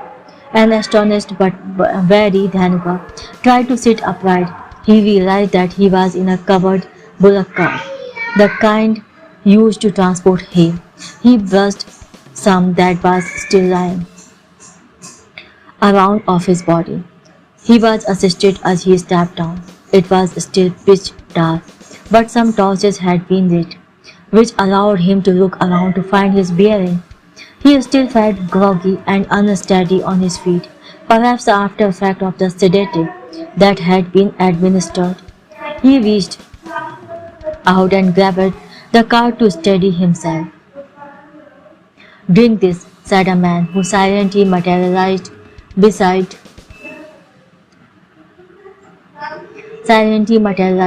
him, holding a cup.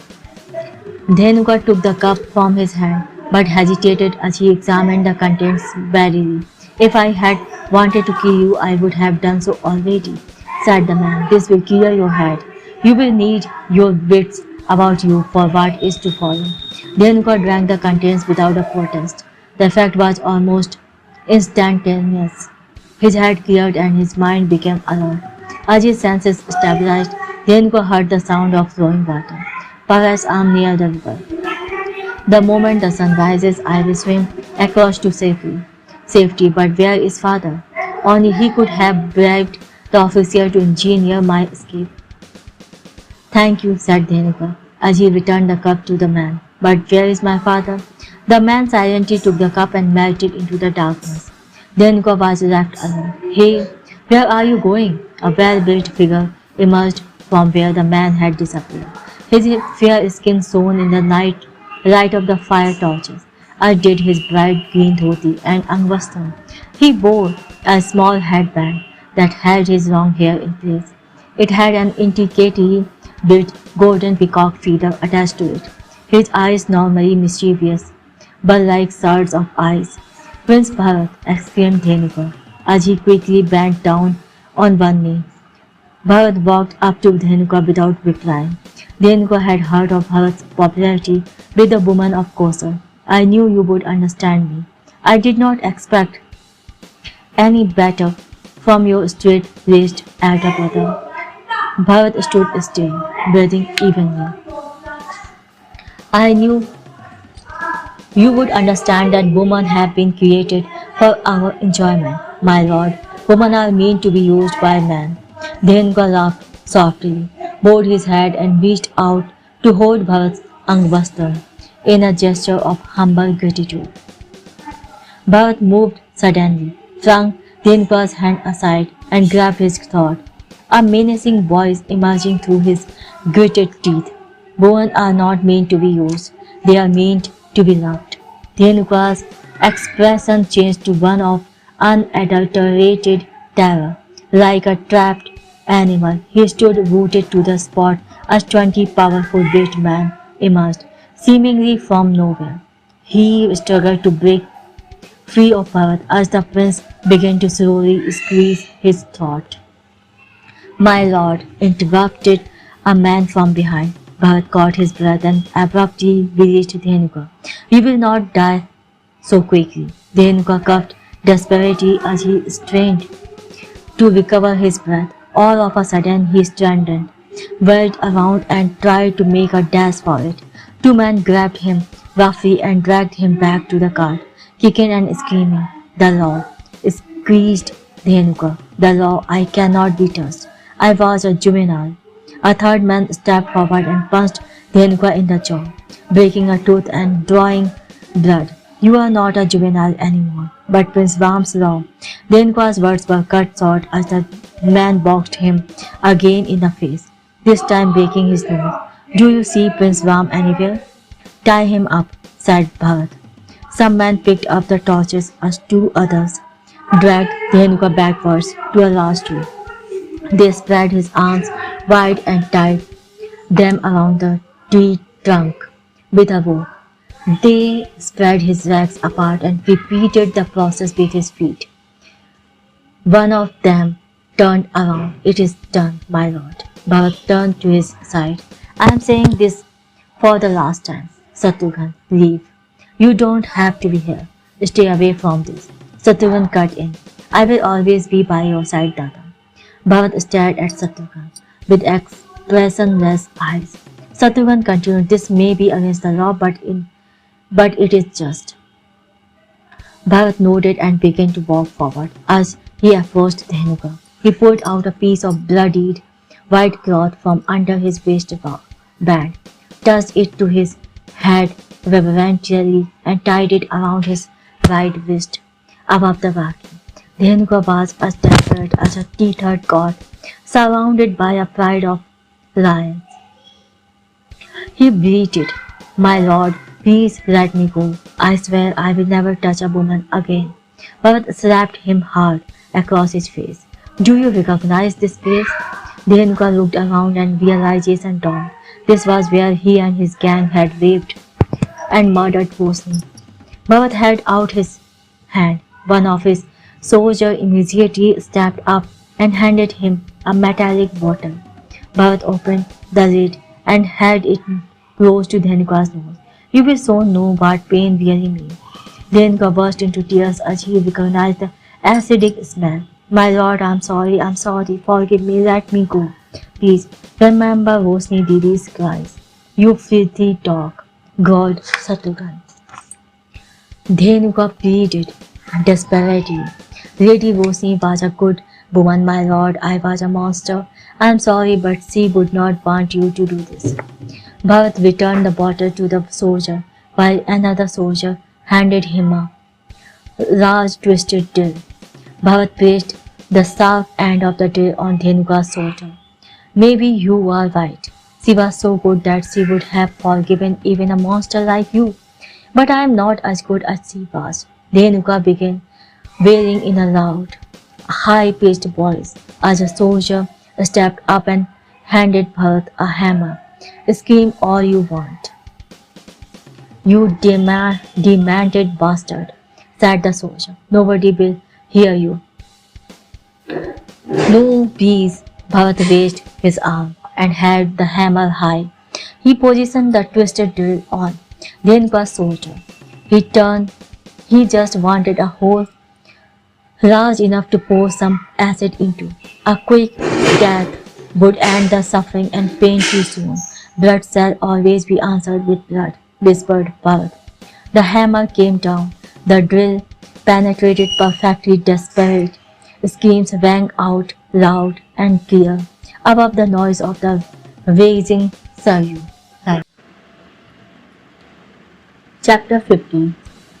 As the first rays of the sun hesitantly nudged at the darkness, Keki set off for a rendezvous with Bharat and Satrughn across the Saryu river beyond the northernmost tip of Ayodhya. It was at least a 2-hour ride from the southern side where Dhenuka's corpse lay. The brothers had assiduously washed off the blood and other signs of the events of the night before. Their blood-stained clothes had been burnt after they donned fresh garment. Keki was accompanied by Bharat's bodyguard. She stepped down from her chariot and embraced the two. You have survived, served justice, my boys.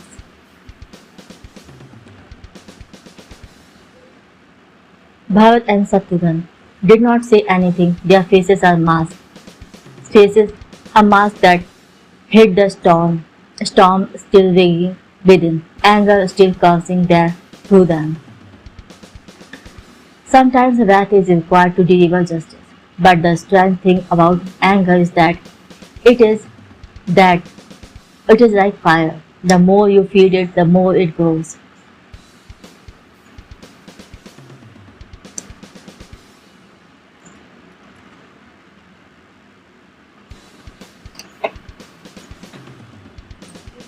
More it grows. Bharat held, and now you must reap, said Keke. Bharat held out the piece from the blood-stained cloth that had covered Rosni's body. I will return this to Manthara personally, said Keke as he took the cloth from Bharat. Bharat bent down to touch his mother's feet. Bye, Mom. Satrughn followed suit, a word rashly. Dhenuka's body was found by a group of villagers walking by as they heard the cawing of a murder of crows. In press, the villagers cut the ropes that still held the body and laid it on the ground. Numerous holes had been viciously hammered into him while he was still alive, judging by the cloth formation around the wound. The burn marks around the holes indicated that something acidic had been poured into each of these wounds. Death had become inevitable once a sword was rammed into Dhenuka's abdomen, right through to the tree trunk. He must have slowly bled to death. He was probably still alive when the crows had swooped down for a feast. One of the villagers recognized Dhenuka. Why don't we just leave? He asked. No, we will wait, said the leader of the group, wiping a tear from his eyes as he asked one of his men to walk to Ayodhya and convey the news. He too had none Rosni's kindness. His anger had none no bounds when he had discovered that Dhenuka would be let off.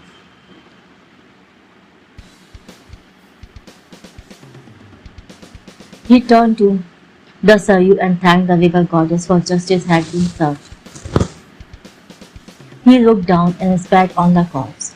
Manthra rode out of the north gate on a horse-drawn carriage, accompanied by Dhruv, her man Friday, and some bodyguards. They crossed the Grand Canal, moving steadily till they reached the cremation ground by the river in half an hour. At the far end of the ghats was the same temple of the mythical first mortal, Lord Yama. Interestingly, Lord Yama was revered as both the god of death as well as the god of dharma. The ancients believed that dharma and death were interlinked. In a sense, a tally seed was drawn at the end of one's mortal life. If there was an imbalance, the soul would have to return to physical form in another mortal body. If the accounts were imbalanced and karma was in alignment with dharma, then the soul would attain ultimate salvation, release from the cycle of rebirth and reunification with the universal soul, the Paramatma, the Eka, the Brahman. Seven Pandits conducted the rites in the temple of Lord Yama. As mantra held the urn, within which lay the essence of her most beauteous creation. In a second urn was the bloodied white cloth that Keke had handed to her in the morning. Dhruv sat by the river, quietly contemplating the tumultuous changes that had occurred within a brief span of time. His mistress had changed forever. He had never seen her do the things she had done in the past few days, actions that could directly harm her business and even her personal well-being. She had staked her life's work at the altar of vengeance. Dhruv suspected that his true lord would be incensed by the amount of money that had been thrown away of late. A large portion of it was not Mantra's to do with us, she pleased. He was afraid for his own well-being. A movement at the temple door distracted him. As Mantra walked towards the ghats, her limp seemed more pronounced, her hunched back more bent. Her guards walked silently behind her, followed by the chanting Pandit. She slowly descended to the river, one step at a time. She sat on the final step. The water from the river is gently lapping around her feet. She waved the guards away. The Pandits stood a step above, diligently, reciting Sanskrit mantras to help the soul on its journey into the next world, beyond the mythical river, Bethany. They concluded their prayers by repeating a hymn from the East Vyas Upanishad, one that had also been recited during the cremation ceremony. Vayur Aniram Amritam Athedam Bhasmantam Saritam. Let this temporary body be burned to ashes, but the breath of life belongs elsewhere. May it find its way back to the immortal breath. Though you observed the proceedings from a distance, his attention focused on the pathetic shadow of the calculating, sharp woman that mantra had once been. A single thought kept running in his mind, as if on a loop. The old woman has lost it. She is no longer useful to the true Lord. I need to take care of myself now. Mantra held the urn close to her bosom. Inhaling deeply, she finally mustered the strength to do what had to be done. She opened the lid and turned the urn upside down, allowing her daughter's ashes to drift away in the river waters. She held the bloodied white cloth close to her face and whispered, "Don't come back to this ugly world, my child. It has not been created for one as pure as you." Mantra stared at her daughter's remains, moving steadily away from her. She looked up at the sky, her chest bursting with anger. Ram. Mantra squeezed her eyes shut, her breath emerging in erratic rasp. You protected that monster. You protected Dhenuka. I will remember. Who is responsible for this? God Ram. His body taut with tension. He was surrounded by police officials, Ram had rushed to the scene of the crime as soon as he received intimation of the grisly murder of Renuka. The officers were silent, taken aback by the fury of a man who was defined by his composure. This is a travesty of the law, a perversion of justice, said Ram. Who did this? I don't know, my lord, said one of the officers nervously. Ram leaned toward the frightened man, stepping closer. Do you really expect me to believe that? A loud shout was heard from behind Dada. Ram looked up to see Lakshman galloping furiously towards them. Dada, said Lakshman as he pulled up close, you need to come with me right away. Not now, Lakshman, said Ram, waving his hand in dismissal. I'm busy. Dada, said Lakshman. Guru Vasisht has asked for you. Ram looked at Lakshman with irritation.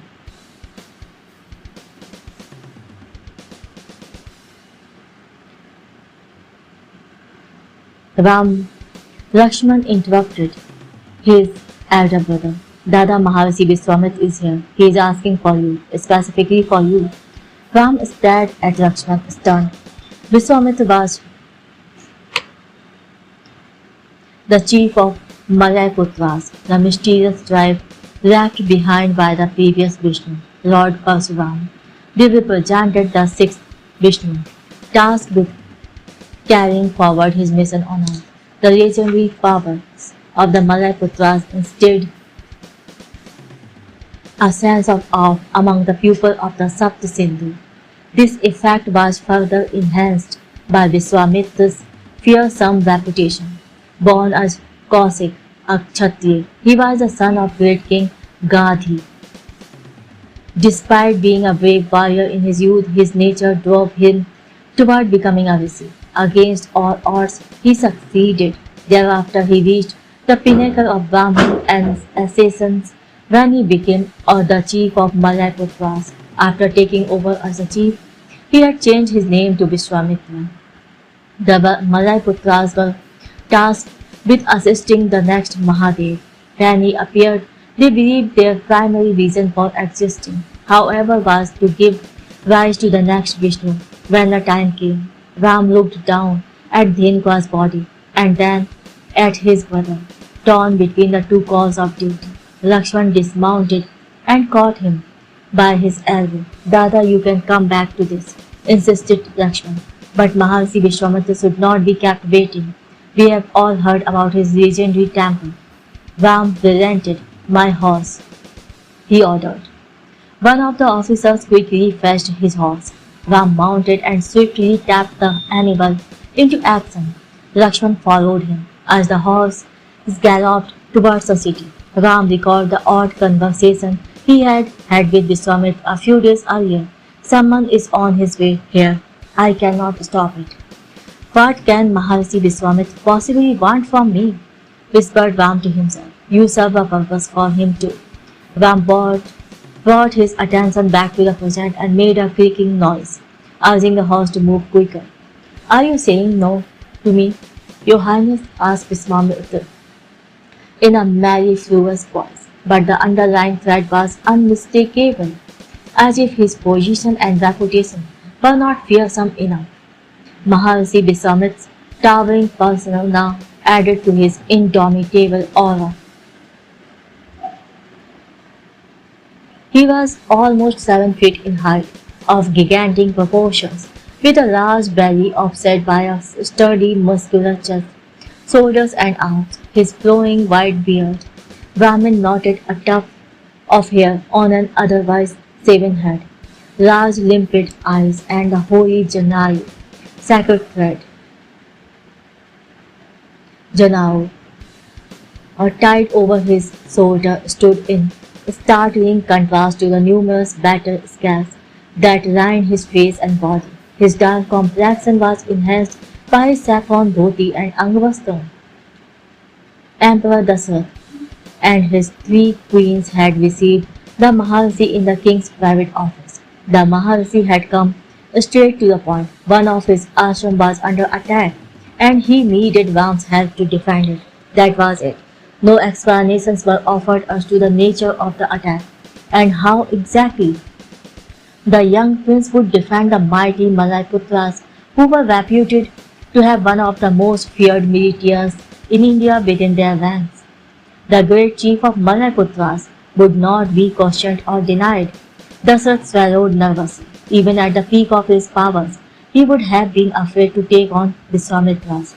He was frankly terrified now. Though thoroughly confused, he had grown increasingly fond of Ram over the last few months, and he did not want to part with him. My lord, I am not suggesting that I do not want to send him with you. It's just that I feel General Murgas should be equal to the task. My entire army is at your disposal and I want Ram, said Viswamitra, his eyes boring into Dasarat's unnerving the emperor of the Sapta and I also want Lakshman. Kausalya did not know what to make of the offer from Viswamitra. While on the one hand she was delighted with the possibility that Ram would have a chance to get closer to the great sage, on the other, she was concerned that Viswamitra would simply use Ram's martial skills for his own ends and then discard him. Moreover, Kekai could easily grab the opportunity presented by Ram's absence to have Bharat installed as the crown prince.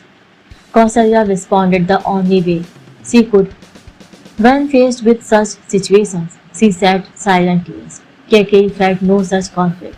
She already found herself regretting having agreed to Mantra's plotting and wished her son was here. Maharshi, said Kekai, I would be honored to send Bharat to accompany you. We may just have to.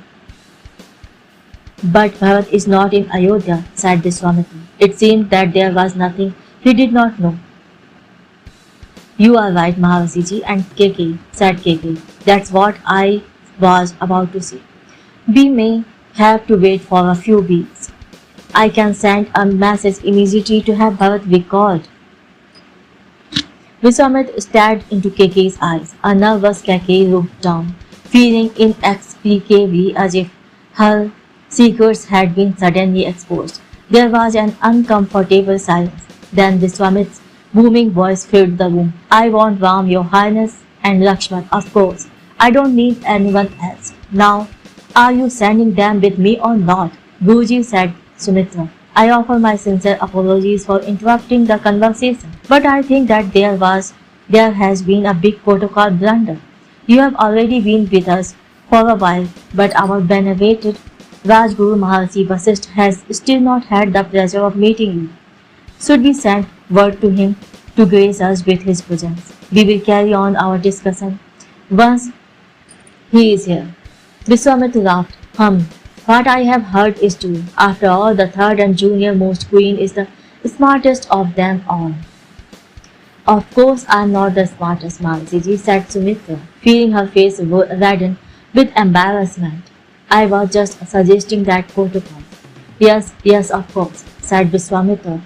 Follow your protocol. Bring your Rajguru. We shall then talk about Ram. The king and his wives rushed out of the room, leaving the Maharshi alone with some petrified attendants. Vasisht entered the private royal office alone and dismissed the attendants. No sooner did they leave than Vishwamitra stood up with a sneer. So what arguments will you use to keep him away from me, Devi Devodas?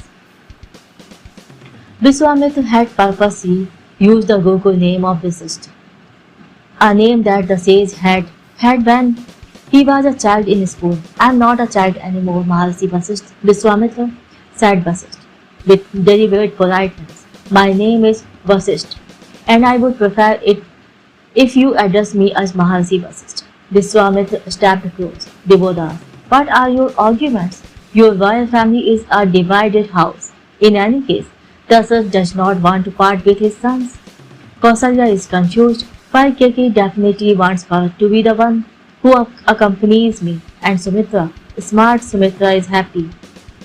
Come what may, for one of our sons will be aligned to whoever wins. You have done quite a good job here, have not you, Rajguru? Vasisht ignored the bark. It was clear to him that there was little he could do. Ram and Lakshman would have to go with Vishwamitra regardless of the arguments he could make. Kaushik, said Viswamitra, using Viswamitra's childhood name. It looks like you will force your way once again, no matter how unfair it is. Viswamitra took one more step towards Vasisht, looming large over the Rajguru, and it looks like you will run away once again, still scared of a fight. Devodas. Vasisht closed his fist tight, but his face remained deadpan. You will never understand why I did what I did. It was for the greater good, sniggered Viswamitra, stopping him mid-sentence. Do you really expect me to believe that there's nothing more pathetic than people hiding their cowardice behind seemingly noble intentions? You have not lost any of your haughty Kshatriya ways, have you? It's amazing that you actually have the temerity to imagine that you represent the great Lord Parsuram, the one who destroyed Kshatriya arrogance. Everyone is aware of my background, Devodas. At least I don't hide anything. Viswamitra glared at the sort of man. Should I reveal your true origin to your precious little boy? Tell him what I did too. You did not do me any favor, shouted Vasisht, finally losing control. I may just do one now, smiled Viswamitra. Vasisht turned around and stormed out of the room. Despite the passage of time, he felt he still owed the arrogant Viswamitra a modicum of courtesy for the memory of the friendship they once had. Thank you. Chapter 16. A week later, Ram and Lakshman stood at the balustrade of the ship of the chief of Malayaputras as it sailed down the Surrey. They were on their several ashrams on the banks of the great Ganga river.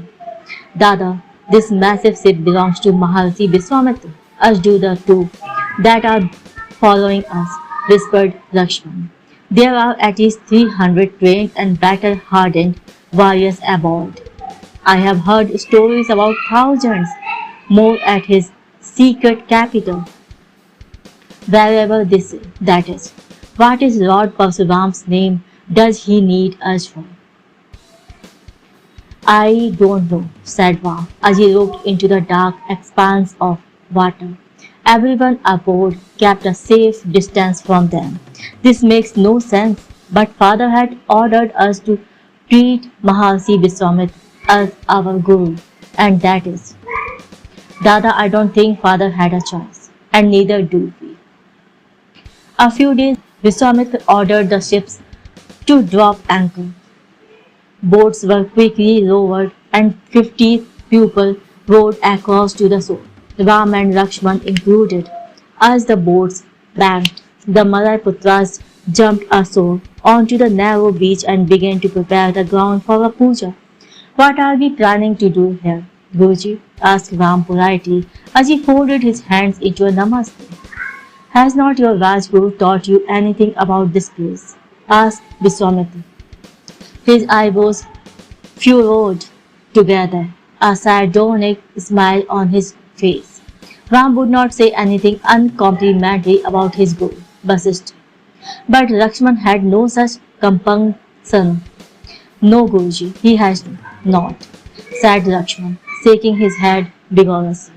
Well, this is where Lord Parsuram offered a prayer to the fifth Vishnu, Lord Brahma, before he set out to battle Kartavirya Arjun.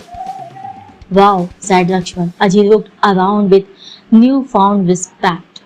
He also performed the Bal Atibal Puja here, continued Viswamitra, which bestowed upon him health and freedom from hunger and thirst. May I request you, Guruji, said Ram, his hands held together in respect before Viswamitra, to teach us as well. Lakshman became distinctly uncomfortable. He had no desire to be free of hunger and thirst. He quite liked his food and drink. Of course, said Viswamitra, both of you can sit beside me as I conduct the puja. The effect of puja reduces your hunger and thirst for at least 1 week.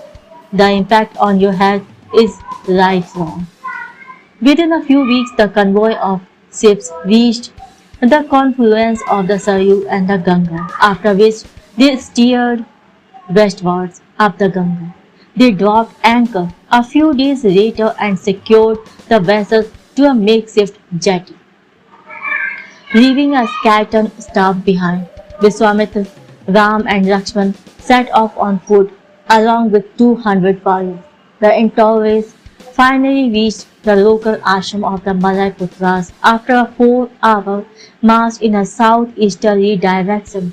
Ram and Lakshman had been told that they were being brought to the ashram to bolster the efforts to protect it from enemy attacks. But what they saw was a complete surprise to the brothers. The ashram was not designed for any kind of serious defense. A rudimentary fence of haze and thorny creepers would probably suffice to keep out some animals, but was certainly not enough to stave off well-armed soldiers. The shallow stream near the ashram had not been adequately barricaded to prevent a determined attack on the camp. There was no area cleared, either outside or inside the fence, to afford a line of sight. The mud-walled, thatched-roofed huts in the ashram were clustered together, a serious fire hazard. All one needed to do was set fire to a single hut and the blaze would quickly spread through the ashram. Even the animals had been housed in the innermost circle of the camp, instead of near the boundary, from where their instinct would provide a timely warning of an attack. Something is not right, Dada. Lakshman spoke under his breath. This camp looks like it's a new settlement. We said, in fact, the defenses are quite frankly useless, and Ram signaled him with his eyes to keep quiet. Lakshman stopped talking and turned around to find Vishwamitra walking up to them. The Maharishi was slightly taller than even the gigantic Lakshman. Have your lunch, Princess of Ayodhya, said Vishwamitra. Then we will talk. The Ayodhyan princes sat by themselves, ignored by the denizens of the camp, who scurried about implementing the instructions of Arishtonemi, the legendary military chief of the Malay Putras and Vishwamitra's right-hand man. Vishwamitra sat in Sukhasan under a banyan tree, his legs folded in a simple cross-legged position, with each foot tucked beneath the opposite knee. His hands lay on his knees, palm down. His eyes were closed, the relaxed yogic asana for non-vigorous meditation. Lakshman observed Arishtonemi, speaking to an aide as he pointed towards the princess. Within moments, a woman dressed in a saffron dhoti and blouse approached Ram and Lakshman with 2 platen leaves. She spread them out in front of the princess and sprinkled ritual water on them. She was followed by a couple of young students bearing food bowls. Food was served under the able supervision of the woman. She smiled, folded her hands together into a namaste and said, "Please eat, Princess of Ayodhya." Lakshman looked suspiciously at the food and then at Vishwamitra in the distance.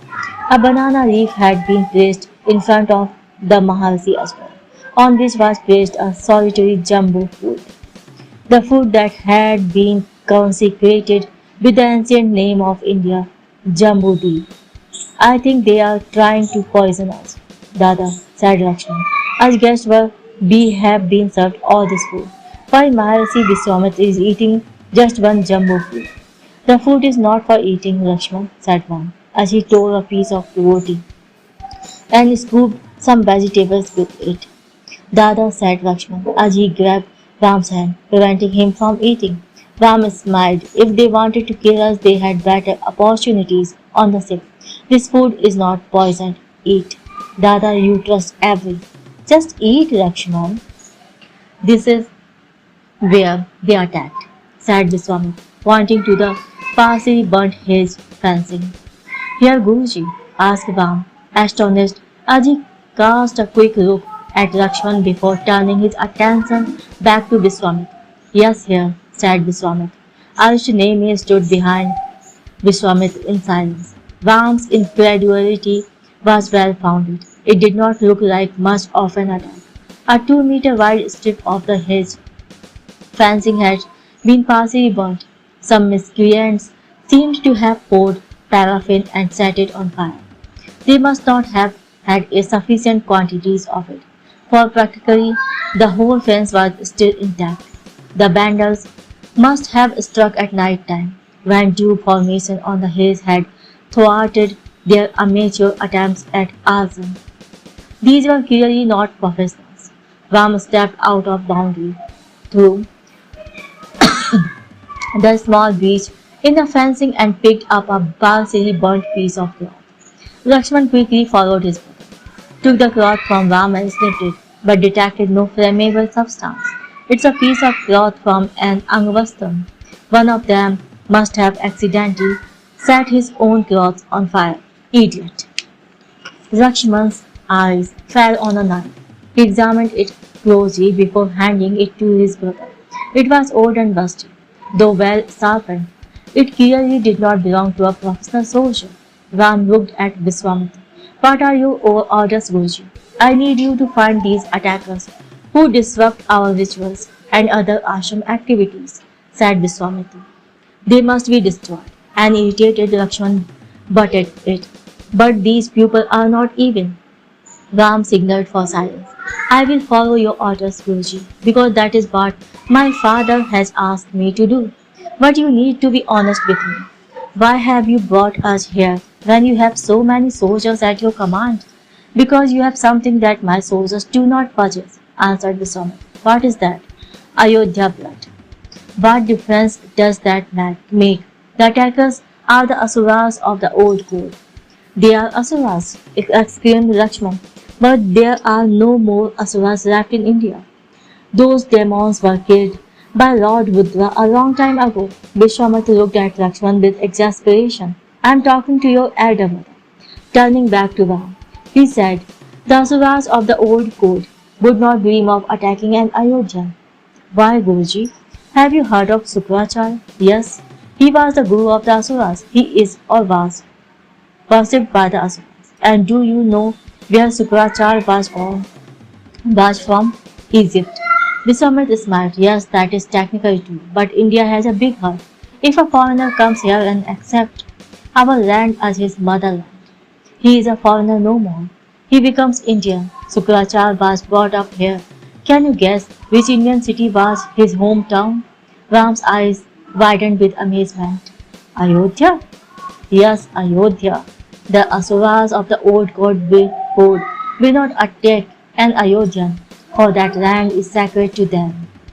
Ram, Lakshman and Arishtanemi rode out of the ashram the following day at the first hour of the second prahar. Accompanied by 50 soldiers, they moved in a southward direction.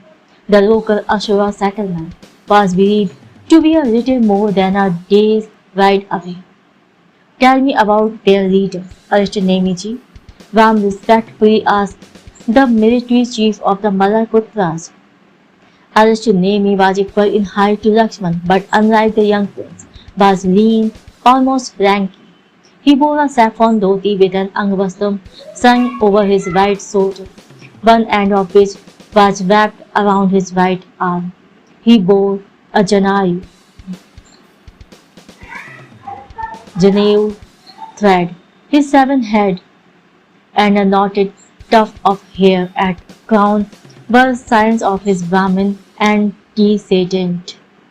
Unlike most Brahmins though, Arishtanemi's wheat-complexioned body had a profusion of better skin.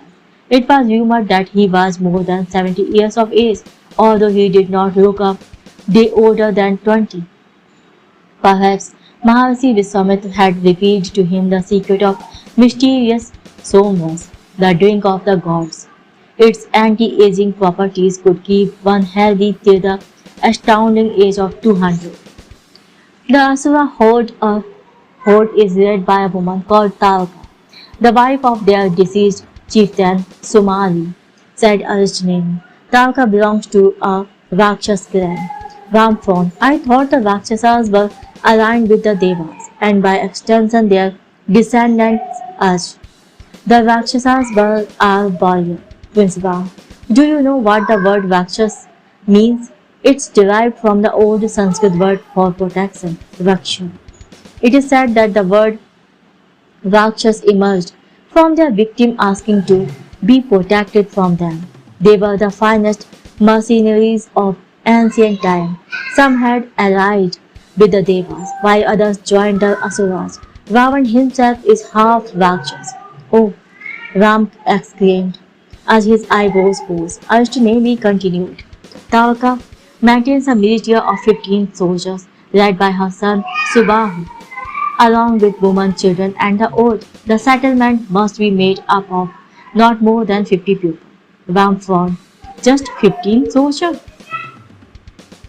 Early next morning, the party left the temporary camp they had set up the previous night. The Asura camp is an hour's ride from here, said Aristonemi. I have asked our soldiers to be on the lookout for scouts and possible traps. As they rode on, Ram steered his horse towards Aristonemi's, clearly intending to impose further conversation on the taciturn soldier. Aristonemi said Ram. Maharishi Viswamitra mentioned the asuras of the old code. It cannot possibly comprise only his band of 50. 50 people cannot keep an ancient code alive. Where are the others? Aristonemi smiled, but did not proffer a response. This boy is smart. I should warn Guruji to be careful with his words. Ram persisted with his question. Had they been in India, the Asuras would have launched an attack on us, the descendants of the Devas. This suggests that they must not be here. Where are they? Aristonemi sighed imperceptibly and looked up at the dense canopy of trees preventing light from shining through. We decided to oblige the prince with the two. Have you heard about the Vayuputras? Of course I have, said Ram. Who has not? They are the tribe left behind by the previous Mahadev Lord Rudra, just as your people are the ones left behind by the previous Vishnu, Lord Parsuram. The Vayuputras are tasked with protecting India from evil whenever it arises. They believe that one among them will rise and become the next Mahadev when the time comes. Aristonemi smiled enigmatically. But what does this have to do with the Asuras? Asked Ram. Aristonemi's expression did not change. By the great Lord Rudra are the Vayuputras giving shelter to the Asuras to India's enemies. Aristonemi's smile broadened, and then the truth hit Ram. The Asuras have joined the Vayuputras. Yes, they have. Ram was perplexed. But why our ancestors band to great length, great length to destroy the Asuras empire in India? They should hate all the Devas and their descendants. And here they are having joined a group whose sole purpose is to protect India from evil. Why are they protecting the descendants of their mortal enemies? Yes, they are. Are not they? Ram was stunned. But why? Because Lord Rudra ordered them to do so. This made no sense anymore. Ram was shocked beyond belief, but more importantly, intellectually provoked. Toward the sky with a bemused expression. The pupil of the masculine are very stretched, no doubt, but also magnificent. He was on his way now to meet some of these quixotic creatures. But why should they be destroyed? What law have they broken? I am sure Ashtonemi knows. But he will not tell me. He is loyal to Maharishi Vishwamitra. I need to get some more information about the Asuras instead of blindly attacking them. Ram frowned as he suddenly became aware that Aristonemi was keenly observing him, almost as if he was attempting to read his mind. The mounted platoon had waited for half an hour when Ram silently signaled for them to halt. Everyone immediately pulled their weapons. Lakshman and Aristonemi steered their horses gently towards Vam. Up ahead, whispered Vam. High up that cliff, around 15 meters ahead, an enemy soldier sat on a macham built on a fig tree, around 20 meters from the ground. Some branches had been pulled in front in a vain attempt to conceal it. The idiot is not even camouflaged properly, whispered Lakshman with disgust. The Asura soldier was dressed in a red dhoti. If the intention was to serve as a spy or a lookout, the effect was disastrous, for the color screamed his presence, like a parrot in a parade of crows. Red in their holy color. Red is their holy color, said Arishni. They wear it whenever they go into battle. Lakshman was incredulous, but he is supposed to be a spy, not a warrior. Amateur. Ram removed the bow slung over his shoulder and tested the pull of the string. He bent forward and rubbed his horse's neck. As he crooned a soft tune, the animal became completely still. Ram pulled an arrow from the quiver tied to his back, knocked it, and pulled the string back, aiming quickly. He flicked his releasing thumb and fired the arrow. The missile spun ferociously as it sped to its target, hitting its mark with precision. The thick rope that held the macham in place. It immediately gave way, and the Asura came crashing down, hitting the branches on his downward journey. This effectively broke his fall, and he landed on the ground, reasonably uninjured. Arshtanemi stared in wonder at Vam's exquisite archery. This boy is talented. Surrender immediately, and you will not be harmed, Vam assured. We only need some answers from you. Dasura quickly rose to his feet. He was really a youth, no more than 15 years of age. His face was twisted with anger and disgust. He spat loudly and tried to draw his sword, since he had not had the scabbard with his other hand to steady it. He only succeeded in getting the sword stuck. He cursed and yanked hard, and the blade finally came free. Arishtanemi jumped off his horse and casually drew his sword. We don't want to kill you, said Ram. Please surrender. Lakshman noticed that the poor boy's grip on the sword hilt was all wrong. It was vice-like, which would quickly tire him out. Also, the weight of the sword was taken by him by his forearm instead of his shoulder and triceps, the way it should be. He held the weapon from the farthest edge of the hilt. It would just get knocked out of his hand. Dasura spat again before screaming loudly, "You execrator of burning! Do you think you can defeat us? The true Lord is with us. Your fate gods, your false gods cannot protect you. You will all die, die, die. Why are we here hunting these imbeciles?" Lakshman threw up his hands.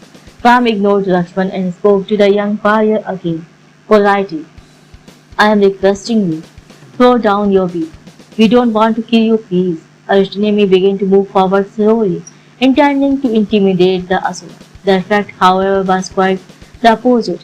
The Asura screamed loudly, "Satyam Ekam!"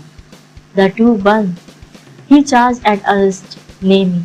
It all happened so quickly that Ram had no time to intervene. The Asura tried to strike Arishtanemi with a standard downward slice in what was intended to be a kill strike, but he was not close enough to his opponent. The tall Arishtanemi deftly avoided the blow by swaying back. "Stop!" barked Arishtanemi. The young soldier, however, screamed loudly, moved his sword arm, and swung from the left. He should have used both his hands for his backhand attempt. Even then, it would have been a mistake against a man of Arishtanemi's strength. The Malay Putra swung hard, his blow so powerful that the Asura's sword flew out of his hand. Without losing momentum, Arishtanemi slashed from a high angle and nicked the Asura's chest, perhaps hoping to scare him into surrendering. Aristonemi stepped back and drove his sword tip into the soft ground in a gesture that conveyed that he meant no harm. He said loudly, "Just step back. I don't want to kill you. I am a Malayaputra." Then, under his breath, a low enough for only the Asura to hear, Aristonemi whispered, "Sukrachar's prick." The enraged Asura suddenly pulled out a knife from a scabbard tied to the small of his back and charged forward, screaming, "Malayaputra dog!" Aristonemi instinctively stepped back, bringing his hands up in defense. The sword had in his right hand came up horizontally. The Asura simply ran into Aristonemi's butt, the blade cutting through his abdomen cleanly. "Damn it!" cursed Aristonemi. As he stepped back and pulled his sword out, he turned toward Ram, eyes filled with remorse. The stunned Asura dropped his knife and looked down at his abdomen, at the blood that began as a trickle and within moments burst forth with steadily increasing intensity. The shock of trauma had blocked out the pain, and he stared at his body as though it was another. He collapsed on the ground when it became too much for his brain to handle. He screamed more with fright than in pain. Aristonemi threw his seed to the ground in frustration. "I told you to stop, Asura." Ram held his head. "Lord Rudra, be merciful." The Asura was bawling helplessly. There was no saving him now. The force of the blood flow was a clear indication that the sword had pierced many vital organs and arteries. It was only a matter of time before he bled to death. The Malaiputra turned to Ram. "I warned him. You warned him. He just ran into." Ram closed his eyes and shook his head in frustration. "Put this poor fool out of his misery." Aristonemi looked at the Asura lying prone at his feet. He bent down on one knee. He bent close so that his expression was visible only to the Asura and sneered slightly before he carried out Ram's order. Chapter 17. Ram signaled for the party to halt once again. "These people are beyond all limits of incompetence," said Lakshman, as he steered his horse close to his brother. Ram, Lakshman, and Aristonemi looked into the distance at what appeared to be the Asura camp. They had barricaded themselves for a veritable siege, but it was not exactly a sterling example of military genius. The entire camp was surrounded by high wooden palisade fencing held together with hemp rope, whereas this provided an adequate defense against arrows, spears, and other missiles. A good fire would break wreak havoc with this barricade. A stream flowing by the camp had been left unfenced. It was too deep for warriors to wade through on foot, but mounted soldiers could easily ride across. I am sure they imagined that the unguarded opening at the stream will serve as bait for the unsuspecting draft Aristonemi, as if expecting the enemy cavalry to attempt an attack by riding across the shallow stream. The Asuras had dug a small trench on the far side, just short of the bank, which had been crudely camouflaged. Asura archers, hidden within the trench, could rain a shower of arrows on enemy rider once they were mid-stream. In theory, it was an effective military tactic. The execution, however, was shoddy and amateurish. A dull splash had sounded from the ground nearby, alerting Ram to the possibility of the trench, owing to its proximity to the stream. Water had seeped through, making the trench slippery. It had not been adequately waterproof. A soldier must have slipped in what seemed like another stroke of amateur brilliance. The Asuras had built a machan atop a tree, seemingly overlooking the trench. The machan had been built with the same idea in mind, to man it with archers who would fire at enemy soldiers crossing the street. However, the Machan was empty. This gave Ram an easy solution to the matter of the Asura soldier hidden in the trench. Ram crooned gently in the horse's ear. As the animal became still, he reached for an arrow, knocked it in one fluid movement, and took aim. The arrow cannot curve in flight and fall into the trench with force. Twins objected obstinately. They are positioned deep in the ground. You cannot hit them this time. As Ram adjusted for the wind, he whispered, I am not aiming for the trench. Obstinately. G. He put the string back and released the missile as he clicked the fletching, making the arrow spin furiously as it sped forward. The missile hit the main rope that tethered the machine, slashing it cleanly. As the rope snapped, the logs came loose and thundered down, many falling right into the trench. Brilliant, Astronomy laughed. These were logs with which a machan had been built, good enough to enjoy, not to kill. Frantic shouts emanated from the trench. Lakshman looked at Ram. Should we? No, he interrupted Lakshman. We will wait and watch. I don't want to trigger a battle. I hope to take them alive.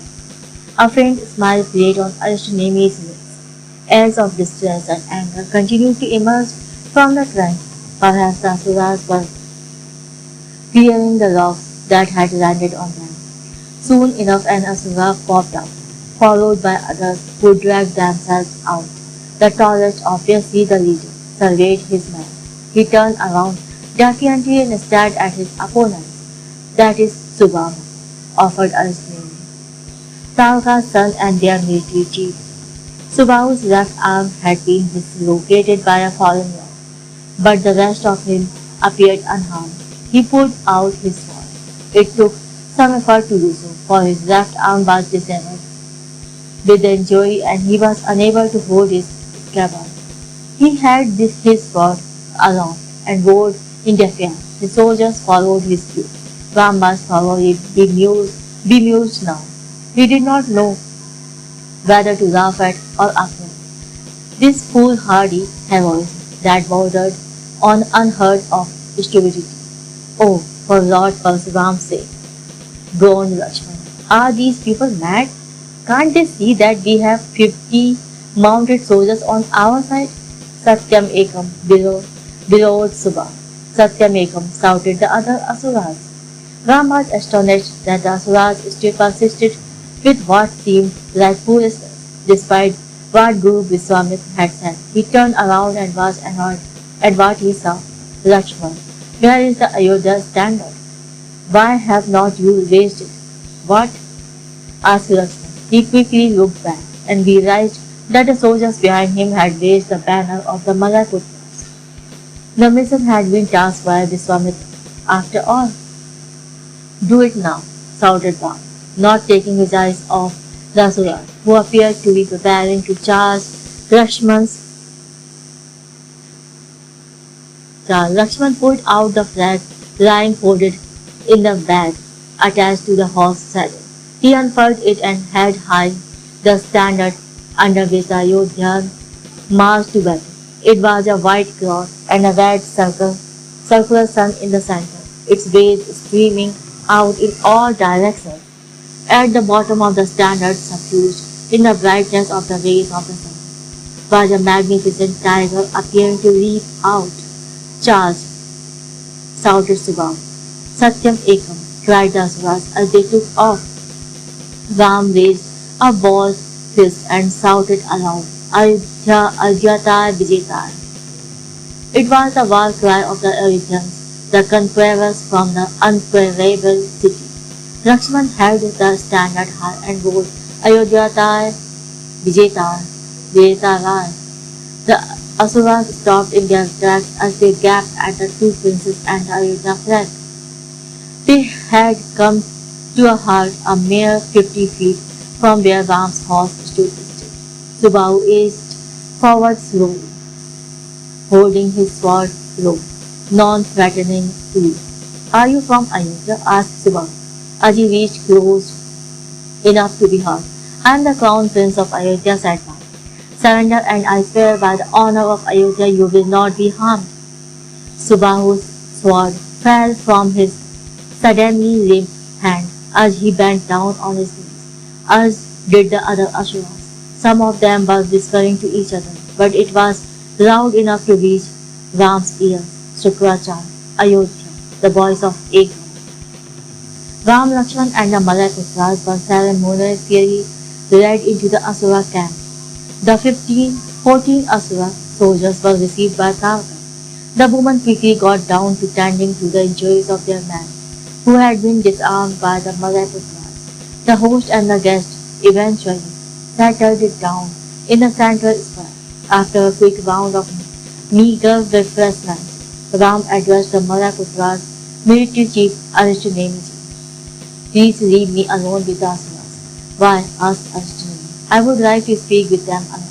Lakshman objected vehemently. Dada, when I said that we should not attack these people, I did not mean that they are good and we should talk to them. I just mean that it is beneath us to attack these morons. Now that they have surrendered, we are done with them. Let's leave them to the Malay-Putras and return to Ayodhya. Lakshman, said Ram, I said I would like to speak with them.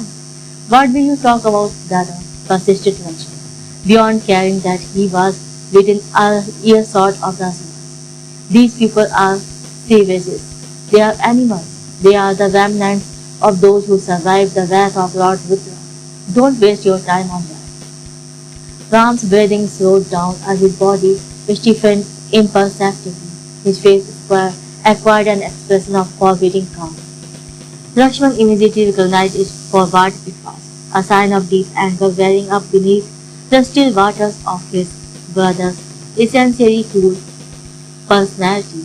He also knew that this anger was coupled with unrelenting stubbornness. He threw up his hands in a gesture of frustrated surrender. Arishtanemi said, all right, you can talk to them, but it is not advisable that you do it in our absence. I have taken note of your advice. Thank you, but I trust them, said Ram. Tarka and Subahu here Ram's word. It took them by surprise because they had been considered the enemy for so long. Arishtanemi gave in. However, he also made sure the Asuras heard him loud and clear. Fine, we will move away, but we will be battle ready, mounted on horseback, at the slightest sign of trouble. We will ride in and kill them all. As Arishtanemi turned to leave, Ram repeated his directive, this time to his protective brother. I would like to speak to them alone. Lakshman, I am not leaving you alone with them, Dada. Lakshman, I am not leaving you alone, Dada. Listen, brother, I need. Lakshman raised his voice. I am not leaving you alone, Dada. All right, said Ram, giving in. Arishtanemi and Malay-Putras, warriors, lined up at the border of the camp with a stream behind them, mounted on horses, ready to ride to Ram and Lakshman's rescue at the first hint of trouble. The brothers were seated on a raised platform in the central square, with the Asuras gathered around them. Subahu bore an arm sling. He sat in front beside his mother, Tavaka. You are committing slow suicide, said Ram. We are only following our law, said Tavaka. Ram frowned. What do you intend to achieve by continually attacking the Malay-Putra? We hope to save them. If they come to our side, reject their false beliefs, and listen to the call of the Ekam, they will save their own souls. We hope to save them. So you think you are saving them by persistently harassing them, interfering in their rituals, and even trying to kill them? Yes, said Tavaka, making it obvious that her strange logic was irrefutable to her. And really, it is not we who are trying to save the Malay-Putras. It is, in fact, the true one, the Ekam himself. We are mere instruments. But if the Ekam is on your side, how come the Malay-Putras have been thriving for centuries? How do you explain that the people of the Sapta Sindhu, almost all of whom reject your interpretations of the Ekam, have been dominant for so long? Why have not you Asuras conquered India once again? Why is not the Akam helping you? The Lord is testing us. We have not been sufficiently true to his word. Testing you? Ask Ram. Is the Akam making the Asuras lost every single major battle they have fought for centuries, for millennia, actually, just so he can test you? Tarka did not respond. Have you considered that he may not be testing you at all? Asked Ram. Maybe he is trying to teach you something. Maybe he is trying to tell you that you have to change with the times. Did not Sikrachar himself say that if a tactic has led to failure, then persisting with it unquestioningly in the wild hope of a different outcome is nothing short of insanity? But how can we live by the rules of these disgusting decadent devas who worship everything in theory but nothing in practice? Asked Tarka. These disgusting decadent devas and their descendants have been in power for centuries, said Rashwan aggressively. They have created magnificent cities and a sparkling civilization, while you have been living in run-down, pathetic camps in the middle of nowhere. Maybe it is your pupil who need to change your theory and practice, whatever it may be. Lakshman sat down, raising a hand to silence him. This is nonsense, Dada. Lakshman would not relent. How delusional can these people be? Don't they see reality? Their only reality is their love, Lakshman. Change is difficult for the people of the masculine way of life. They are only guided by their love, and if that is out of sync with the times, it is very difficult for them to accept and initiate change. Instead, more often than not, they will cling more strongly to the certainties of their love. We don't see the attitude of the feminine civilization toward change as open-minded and liberal. Instead, to us it appears fickle, corrupt, and debauched. We, us, asked Lakshman, frowning at Ram, identifying himself with the masculine way.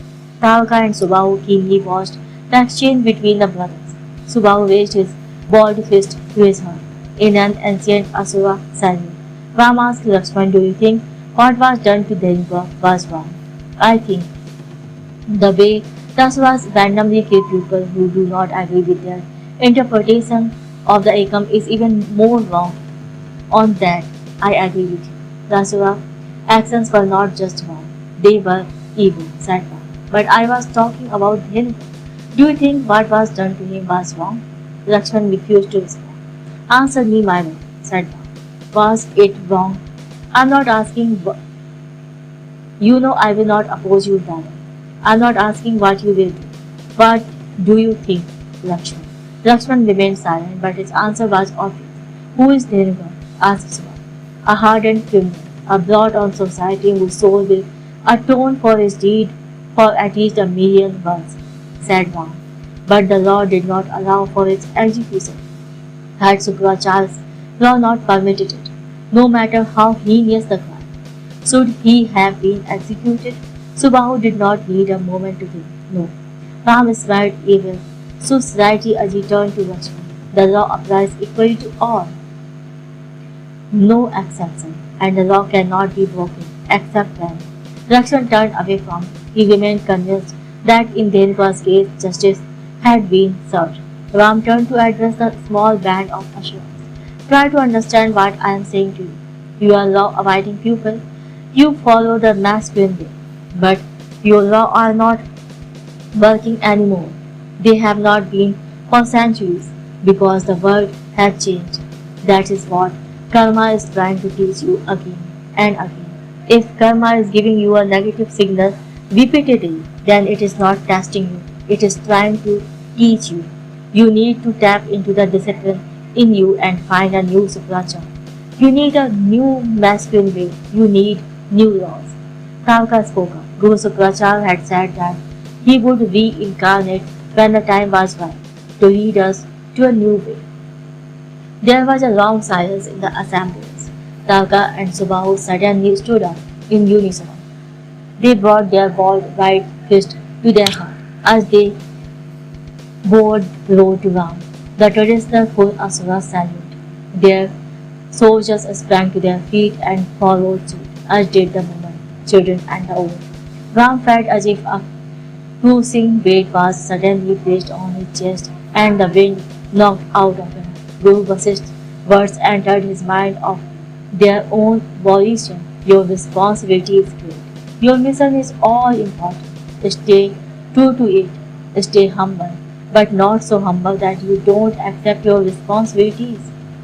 Lakshman glared at the asuras and then at Ram, scarcely believing that what was going on. What would you have to have us to do? My lord, asked Tarka. Most asuras live with the Vayuputras today, far beyond the western borders of India, in a land called Pariha and Ram. I want you to seek refuge there, with the help of the Malayaputras. But why would the Malayaputras help us? I will request them. What will we do there? Honor the promise that your ancestors made to Lord Rudra. You will work with the Vayuputras to protect India. But protecting India today means protecting the Devas. Yes, it does. Why should we protect them? They are our enemies. They are. You will protect them because that is what Lord Rudra ordered you to do. Subhahu held his mother's hand to restrain her. We will do as you order, my lord. Uncertain, Tarka yanked her wrist out of her son's grip. But this is our holy land. We want to live in India. We cannot be happy outside of its sacred embrace. You will return eventually, but you cannot come back as Asuras. That day of life is over. You will return in a new form. This is my promise to you. Chapter 18. Lakshman had expected anger from the volatile Viswamitra. Instead, he looked indignant. Even impressed, Lakshman did not know what to make of it. The Maharshi sat in Padmasana on the platform built around a banyan tree. His feet were placed on opposite thighs. Facing upward, the knotted tuft of hair at the back of his shaven head fluttered in a strong breeze. His white angavastram had been placed on the side. Sit, commanded Viswamitra. This will probably take some time. Ram, Lakshman, and Arishtanemi took their seats around him. Viswamitra observed the asuras standing quietly in the distance. They had not been tired. Ram had insisted on that, to the consternation of the camp denizens. But it appeared that sacring them was not required. After all, they stood in a disciplined line, not moving from their position. Arishtanemi had nevertheless kept 30 guards stationed around them, just in case. Viswamitra addressed Ram, you have surprised me, Prince of Ayodhya. Why did you disobey my direct order to kill all the asuras, and what did you tell them to bring about this dramatic transformation? Is there some secret mantra that can suddenly civilize the uncivilized? I know, even you don't believe what you have just said, Guruji, said Ram in a calm voice. You don't really think the asuras are uncivilized. You cannot, for I have seen you worship Lord Rudra, and I know that the asuras have joined the Vayuputras, the tribe that he left behind. The Vayuputras are your partners indeed, your karma sathis. So, my suspicion is that you were trying to provoke me with what you just said. I find myself wondering why. Vishwamitra's eyes widened fractionally as they focused on Ram to the exclusion of all others. But he did not give him an answer. Do you really think these imbeciles are worth the effort of rescuing? The question is immaterial, Guruji. The question really is, why should they be wiped out? What law have they broken? They attacked my camp repeatedly, but they did not kill anyone. All they did the last time was burn a small portion of the hedge fencing, and they broke some of your mining equipment. Do these crimes deserve the death sentence under the law of any Smriti? No, the laws of Ayodhya, which I always obey, clearly state that if the weak have not broken any law, then it is the duty of the strong to protect them. But my orders were explicit. Forgive me for being explicit too. Guruji, but if you genuinely intended to kill these Asuras, then Ashtanemi would have easily done it for you. Your warriors are trained professionals. These Asuras are amateurs. I believe you brought us here because you knew that they would listen to the princess of Ayodhya and no one else. You wanted to find a practical, non-confrontational solution to the problem they posed. Not only have I followed the law, but I have also delivered on what you truly wanted. What I failed to understand is why you did not want to reveal your true intentions to me. Vishwamitra bore an expression that was rare for this great Brahmin, one of bemused respect. He also felt outfoxed. He smiled. Do you always question your guru like this? Ram remained silent. The unspoken answer was obvious. Vasisht, not Vishwamitra, was his guru. Ram was merely following the orders of his father in according Vishwamitra that statue. You are right, Vishwamitra continued, ignoring the subtle. The Asuras are not bad people. They just have an understanding of Dharma that is not valid for today's world. Sometimes the followers are good, but the leaders let them down. Sending them to Pariha is a good idea. They will find some purpose. We all arrange for their departure. Thank you, Guruji, said Ram. As for your original question, I am not going to give you an answer right now. Maybe later. Within 2 weeks, a small group of Malayaputras had been readied, along with the Asuras, to undertake the journey to the hidden city of the Vayuputras, beyond the western borders of India. The Asuras had recovered completely from their injuries. Vishwamitra stood at the gate of the Malayaputra camp, giving last-minute instructions to his men. Arishtanemi, Ram and Lakshman stood beside him. As the Malayaputra group walked away to mount their horses, Tarka and Su approached Vishwamitra. Thank you for this, said Tarka, bowing her hands together into a namaste. As Vishwamitra broke into a smile at the surprising display of manners from the earth, his gentle appreciation. Your fellow Asuras live in the west, said Vishwamitra. They will keep you safe. Follow the setting sun, and it will guide you home. Tanka stiffened. Pariha is not our home, this is our home right here. In India, we have lived here for as long as the Devas here. We have lived here from the very beginning. Ram Kate, and you will return when the time is right. For now, follow the path of the sun.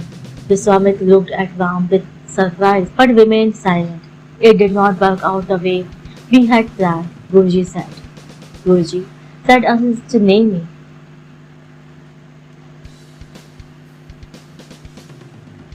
But Vishwamitra was sitting by a lake, not far from the Malayaputra camp. Arishtanemi, as was his practice, whenever he was alone with his master, had kept his sword close at hand, unsathled, and ready. He would need to move fast if anyone dared attack Vishwamitra. You don't seem particularly unhappy, said Vishwamitra. Arishtanemi looked into the distance, avoiding eye contact with his leader. He was hesitant. Honestly, Guruji, I like the boy. I think he has. Vishwamitra narrowed his eyes and glared at Arishtanemi. Don't forget the one we have committed ourselves. Arishtanemi bowed his head. Of course, Guruji, can I ever go against your wishes? There was an uncomfortable silence. Vishwamitra took a deep breath and looked across the vast expanse of water. Had the Asuras been killed in their camp by him, it would have proved useful. Arishtanemi wisely did not contradict him. Vishwamitra laughed ruefully, shaking his head, outwitted by a boy who has not even trying to outwit me. He was just following his rules. What do we do?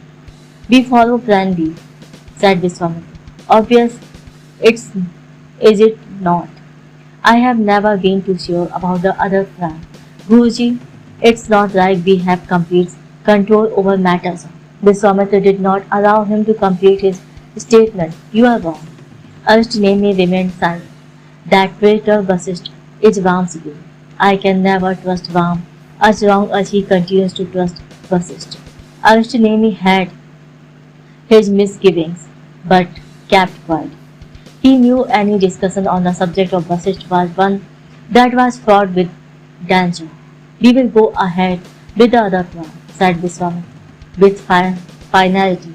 But will he do what we expect him to? We will have to use his beloved rules on him. Once it is done, I will have complete control over what will follow. Putras are wrong. I will show them that I am right. 2 days after the Asuras left for Pariha, Ram and Lakshman woke up to feverish activity in the camp, keeping to themselves.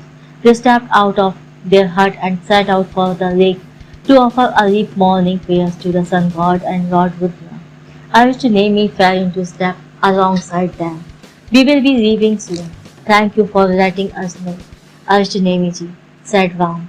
Ram noticed an unusual large trunk being carried out with great care. It evidently contained something heavy, for it was placed on a metallic palanquin which was being carried on the shoulders of 12 men. What is that? Asked Lakshman, frowning instantly suspicious.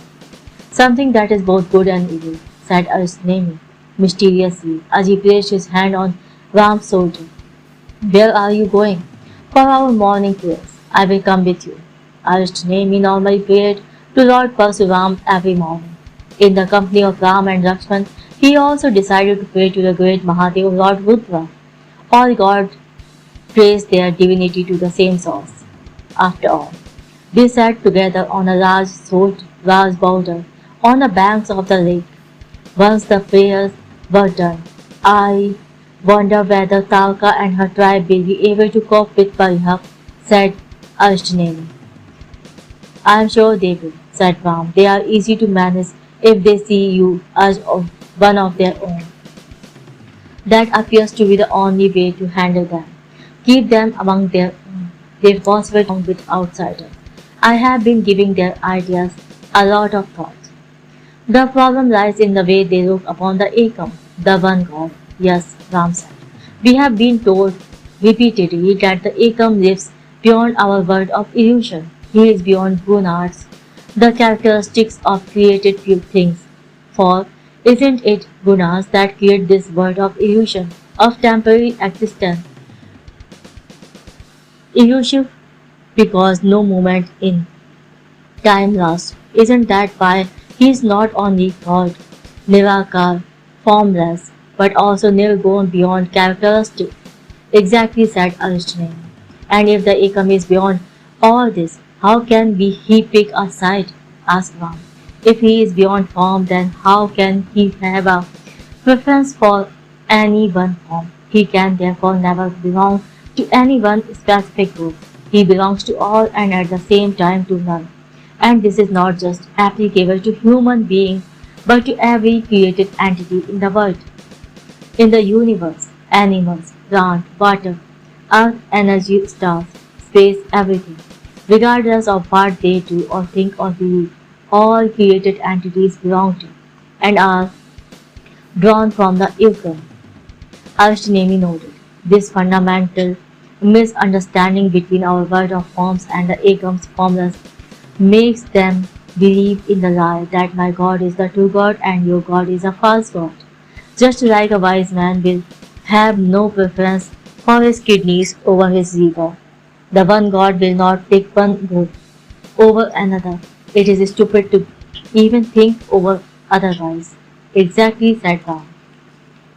If he is my God, if he picks my side, other over someone else, he is not the one God. The only true one God is the one who picks no sides, who belongs to everything, who does not demand loyalty or fear, in fact, who does not demand anything at all, because the Ekam just exists and his existence allows for the existence of all else. Arishtinemi was beginning to respect this wise young prince of Ayodhya, but he was afraid to admit this to Viswamitra. Ram continued. Sukracharya was right in wanting to just and unwaver, wanting to create a perfect masculine society. Such a society is efficient, just and unwavering. The mistake he made was that keeping the spiritual separate from the material. When times change, as they inevitably do, one finds it impossible to give up on one's faith. In fact, one clings to it with renewed vigor. Difficult times make men cling to their faith even more strongly. But if you base a masculine way of life on laws, then possibly, when needed, the laws can be changed. The masculine way of life should be built on laws, not faith. Do you actually believe that it is possible to save the asuras? There are many of them in India, hidden in small groups, but they are there. I think they will make disciplined followers, certainly better than the rebellious, law-breaking people I call my own. The problem with the asuras is that their laws are obsolete. The people are good. What they need is enlightened and effective leadership. Do you think you can be that leader? Can you create a new way of life for them? Ram inhaled deeply. I don't know what role fate has in store for me, but Lakshman cut in. Guru Vasisht believes Ram Dada can be the next Vishnu. He will not just provide leadership for the Ashuras but everyone, all of India. I believe that too. There is nobody like Ram Dada. Ram looked at Lakshman, his face inscrutable. Arjunemi leaned back, sucking a deep breath. You are a good man, in fact a special man, and I can certainly see that you will play an important role in history. Though what exactly I do not know. Ram's face remained expressionless. My suggestion to you is to listen to Maharshi Viswamitra, said Arjunemi. He is the wisest and most powerful among the rishis. Today, bar none. Ram did not react, though his face hardened perceptibly. Bar none, repeated Arjunemi for emphasis, clearly referring to Vasisht. The group rode unhurriedly through the jungle. Viswamitra and Arjunemi rode in front at the head of the caravan, right behind the cart, carrying the heavy trunk. Ram and Lakshman had been asked to ride at the back with the rest of the Malayaputras marching on foot. It would take a few hours for them to reach the ships anchored on the Ganga. Viswamitra beckoned Arjunemi with a nod. He immediately put the reins to the right and drew close. So asked Viswamitra. He knows, said Arjunemi. Maharshi Viswamitra, Vasisht has told him. Why that conniving, two-faced upstart, that ruthless piece of. Arjunemi kept his gaze pinned to the distance as Viswamitra vented his fury. It was followed by a charged silence. Finally the disciple gathered the courage to ask, so what do we do now, Guruji? We will do what we have to do. Chapter 19. Ram and Lakshman stood on the deck of the vessel as the three-ship convoy sailed smoothly down the Ganga. Viswamitra chose to stay ensconced in his cabin for most of the day. Arjunemi made the most of this opportunity. The Ayodhya princes aroused inordinate interest in this Malayaputram. How are the princes doing today? Asked Arjunemi as he approached them. Ram had washed his long hair and left it loose, struggling to dry it in the sultry air. Suffering in this oppressive heat, said Lakshman. Arjunemi smiled. It has only just begun. The rains are months away. It will get worse before it gets better. Which is why we are on the open deck. Any drought is a gift from the gods, said Lakshman as he dramatically fanned his face with his hand. Many had gathered on the deck, seeking a brief post-lunch break before descending to the lower deck and onto their assigned task. Arjunemi stepped closer to Ram. I was surprised by what you said about our ancestors. Are you against the Devas? I was wondering when you were going to bring that up, said Vam, with a sense of wiry inevitability. Well, you can stop wondering now. Ram laughed. I'm not against the Devas, we are their descendants after all. But I am an admirer of the masculine, a life of laws, obedience, honor and justice. I prefer and advocate it, as opposed to a life of freedom without end. There is more to the way of the feminine just than just passion and freedom pills. Aristotle said. There is unbridled creativity as well. That I concede. But when civilization goes into decline, the people of the feminine are prone to divisiveness and victim mongering.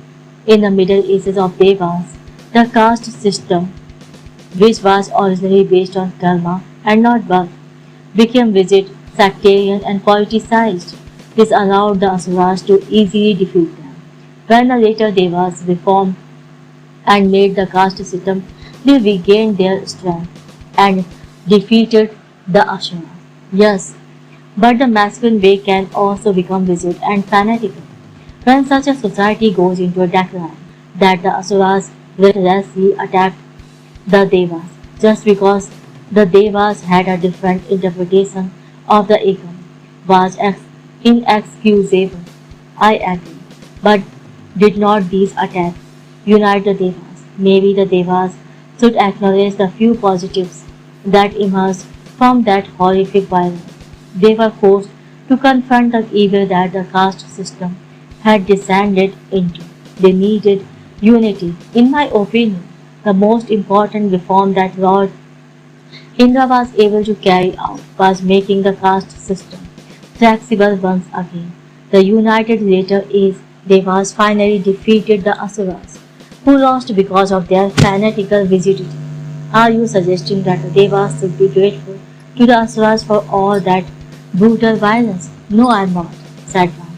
What I am suggesting is that some good can emerge from the most horrific of events. There is something positive hidden in every negative, and something negative hidden in every positive. Complicated, and a balanced person can see both sides. For instance, can you deny that with the Asura experience wrong forgotten, the caste system become rigid once again? A man's status in society today is determined by his work and not his karma. Will you deny that this evil is ravaging the vitals of the modern Saptasindhu? All right, said Lakshmi. Enough of this philosophical stuff. You will make my head explode. Aristonemi laughed unuproariously, while Ram gazed indulgently at Lakshmi. Thankfully, this will all end as soon as we disembark at Ayodhya, said Lakshmi. Oh, said Guru Viswamitra intends to visit Mithila en route to Ayodhya. He has an important mission there as well. When were you planning to tell us about this? Asked Lakshman irritated. I am telling you now, said Aristomeni. Signaling Lakshman to be present. Ram said, it's all right. Aristomeni, our father commanded us to remain with Guru Viswamitra till he sees fit. A delay of a few months will not harm us in any way. Mithila, warned Lakshman, is a bag of beyond, unlike most big cities of the Saptasindhu. Mithila for the sons of soil, or the city founded by King Mithi, was not a river town, at least not after the Gandaki River had changed course westwards a few decades ago.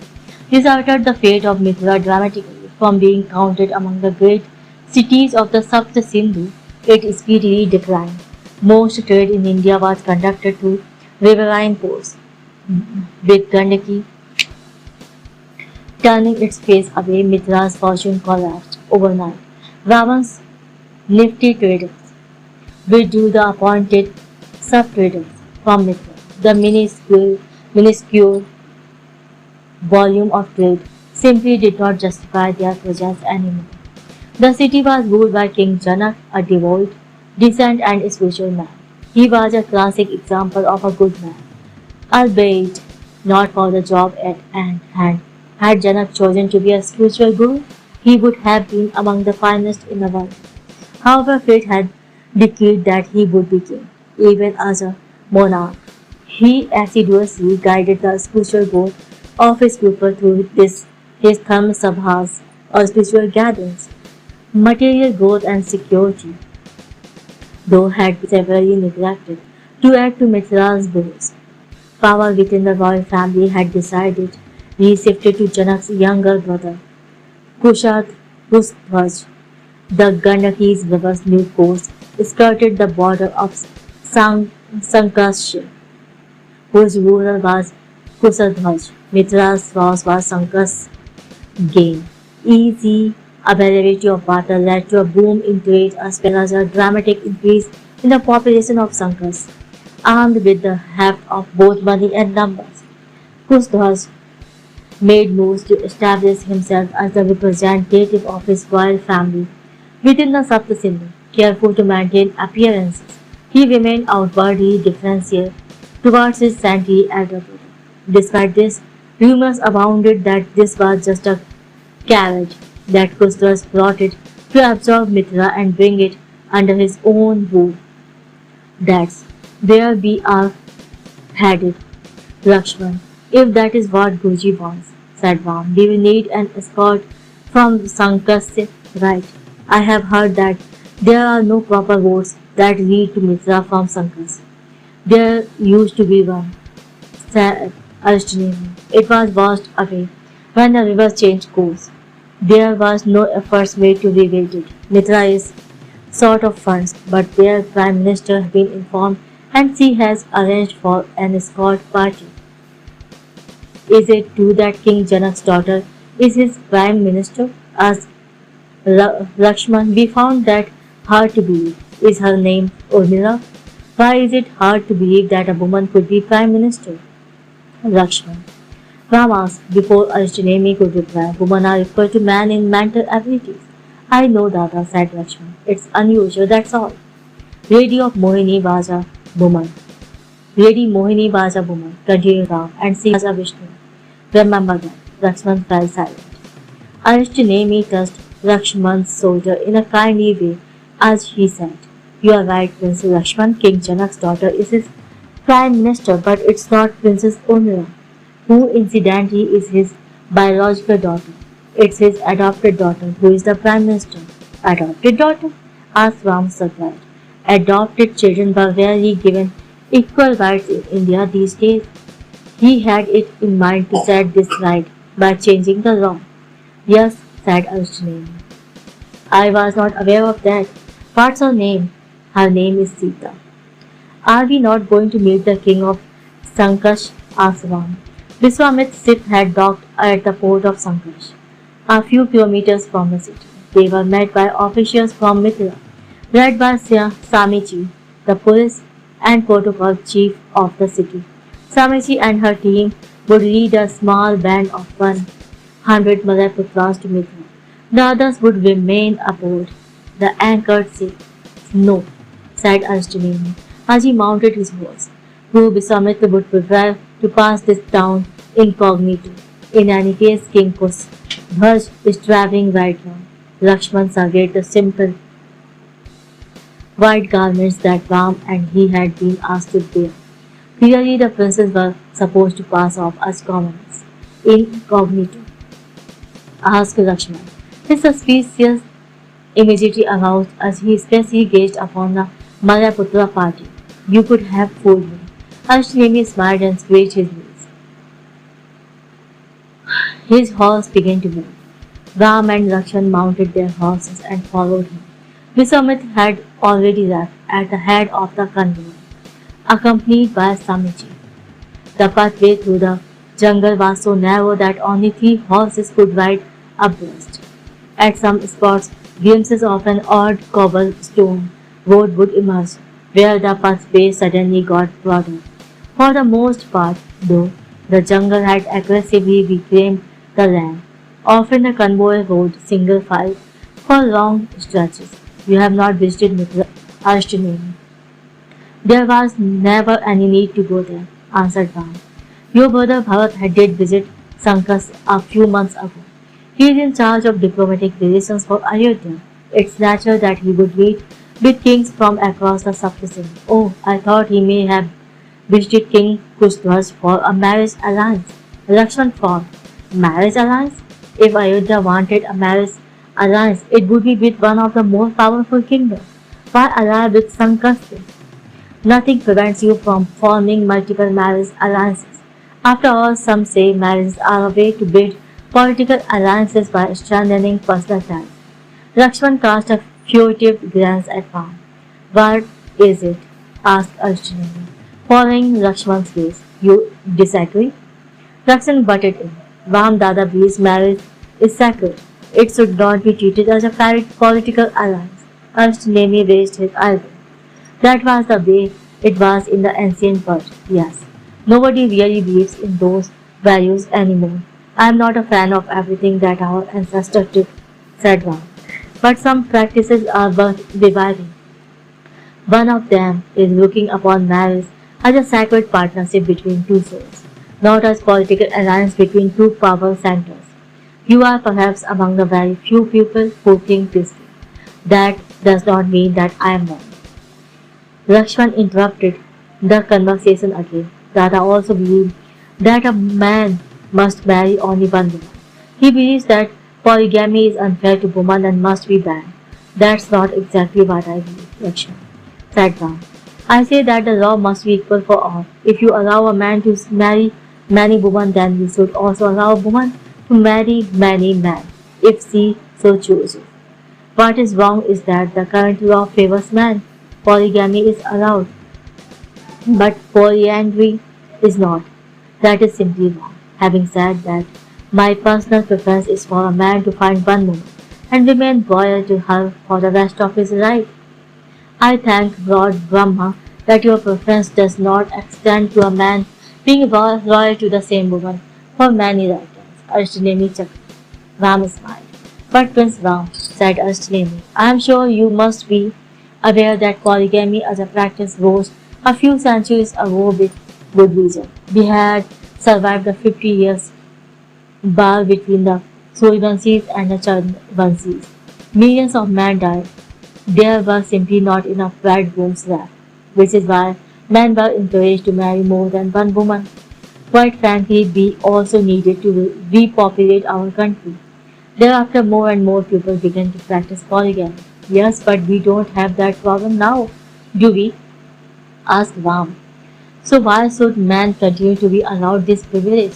Ashtanemi fell silent. After a few moments he asked, Ram, do you intend to marry only one woman? Yes, and I will remain loyal to her for the rest of my life. I will not look at another woman, Dada said Lakshman, grinning slyly. How can you avoid looking at other women? They are everywhere. Are you going to shut your eyes every time a woman passes by? Ram laughed. You know what I mean. I will not look at other women the way I would look at my wife. So what are you looking for in a woman? Asked Ashtanemi, intrigued. Ram was about to start speaking when Lakshman promptly jumped in. No, no, no, I have to answer this. Ashtanemi looked at Lakshman with an amused grin. Dada had once said, continued Lakshman, that he wants a woman who can make him bow his head in admiration. Lakshman smiled proudly as he said this, proud that he knew something so personal about his elder brother. Ashtanemi cast a bemused look at Ram and smiled. Bow your head in admiration. Ram had nothing to say. Ashtanemi looked ahead. He knew a woman who Ram would almost certainly admire. Chapter 20 Vishwamitra and his entourage reached Mithila a week later, being a fertile, marshy plain that received plentiful monsoonal rain. The land around Mithila was productive beyond measure. It was said that all a Mithila farmer needed to do was bring some seeds and return a few months later to harvest the crop. The land of Mithila would do the rest. But since the farmers of Mithila had not cleared too much land or flung too many seeds, the forest had used the bounty of nature and create a dense barrier all around the city. The absence of major river added to its isolation. Mithra was cut off from most other Indian cities, which were usually accessed by river. Why are we so dependent on rivers? Ram asked, why don't we build roads? A city like Mithra need not be cut off. We did have good roads once upon a time, said Aristotelian. Maybe you can rebuild them. As the convoy broke through the forest line, they came upon what must have served as a defensive moat once, but had now been converted into a lake to draw water from. The lake circumscribed the entire city within itself so effectively that Mithra was like an island. There were no animals, like crocodiles, in the lake, for it no longer served a military purpose. Steps had been had been built on the banks for easy access to water. Giant wheels drew water from the lake, which was carried into the city through pipes. It is incredibly dim-witted to use the moat as your main water supply, said Lakshman. The first thing is besieging army would do is to cut it off. Of course, they may even poison the water. You are right, said Ashtanemi, the Prime Minister of Mithra. We realized this. That is why she had a small but very deep lake constructed within the city walls.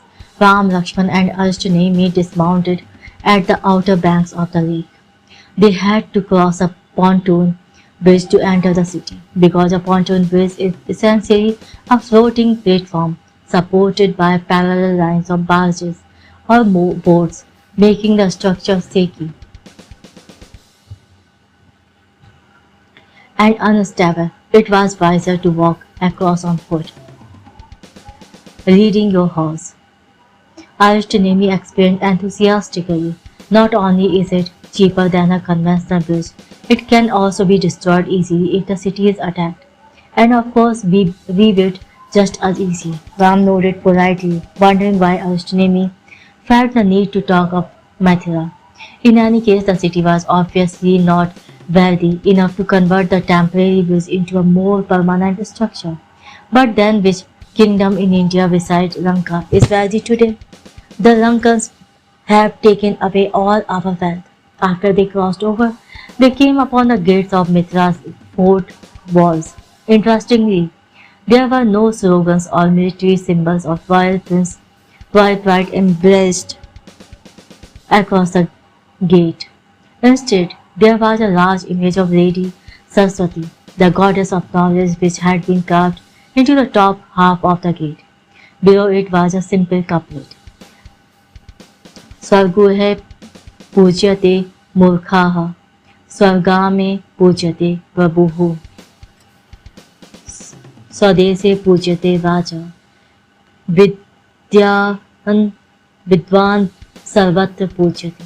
A fool is worshipped in his home, a chief is worshipped in his village, king is worshipped in his kingdom, a knowledgeable person is worshipped everywhere. Ram smiled. A city dedicated to knowledge. Shall we enter? Asked Ashtanemi, pulling his horse lead rope and creaking as he stepped forward. Ram nodded to Lakshman and they led their horses behind Ashtanemi as he entered the city. Behind the gates, a simple road led to another fort wall, at a distance of a kilometer from the outer wall. The rest of the area between the two walls was neatly partitioned into plots of agricultural land. Food crops were ready for harvest. Smart, Ram, said Ram. Yes, Dada, growing crops within the fort was secures their food supply, said Lakshman. More importantly, there is no human habitation here. This area would be a killing field for an enemy who manages to breach the outer fort wall. An attacking force will lose too many men in the effort to reach the second wall without any hope of a quick retreat. It's military brilliant, 2 fort walls with uninhabited land in between. We should replicate this in Ayodhya as well. Aristotle's quickened his footsteps as they approached the inner fort wall. Are those windows I see? Asked Lakshman, pointing towards the top section of the inner fort wall.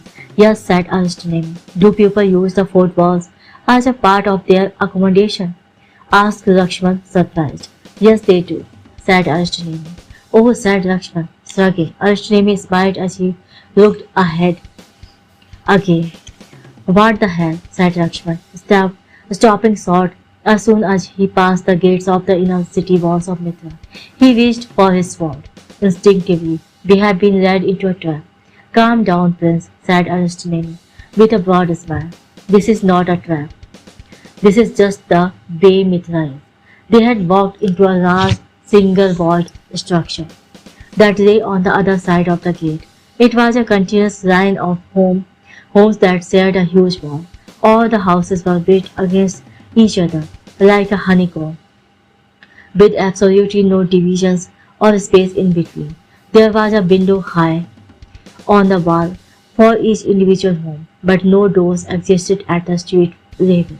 It was no surprise that Lakshman thought they had been led into a dead end, a perfect trap or ambush.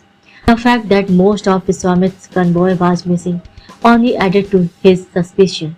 Where are the streets? Asked Ram.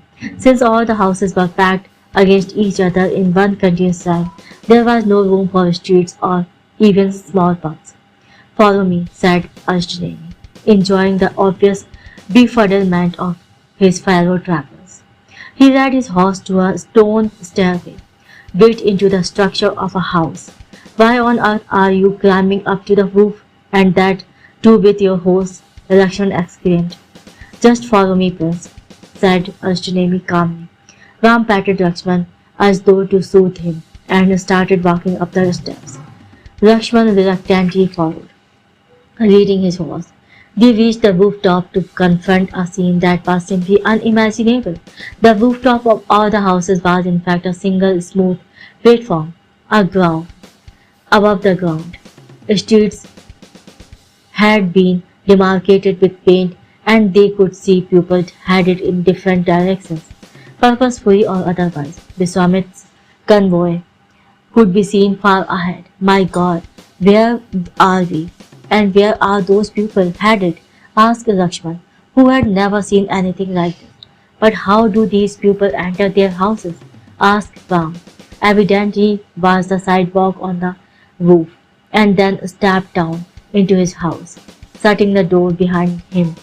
Ram could now see that at regular intervals on the sidewalks, where no traffic was allowed, were trap doors to allow residents access to their homes. Small vertical gaps between some lines of houses exposed grilled windows on the side walls, which allowed sunlight and air into some of the homes. What do they do during a monsoon? Asked Lakshman. They keep the doors and windows closed when it rains, said Arjun. But what about the right air? Arjun pointed to ducts that had been drilled at regular intervals. Ducts have been built for a group of 4 houses each. Windows from inside the houses open up into these ducts to allow in air and light. Rainwater runoff collects in drain below the duct. The drains run under the bees' quarter and lead into either the moat outside the walls or the lake inside the city. Some of it is used for agriculture. By the great Lord Parsuram, said Lakshman. Underground drains.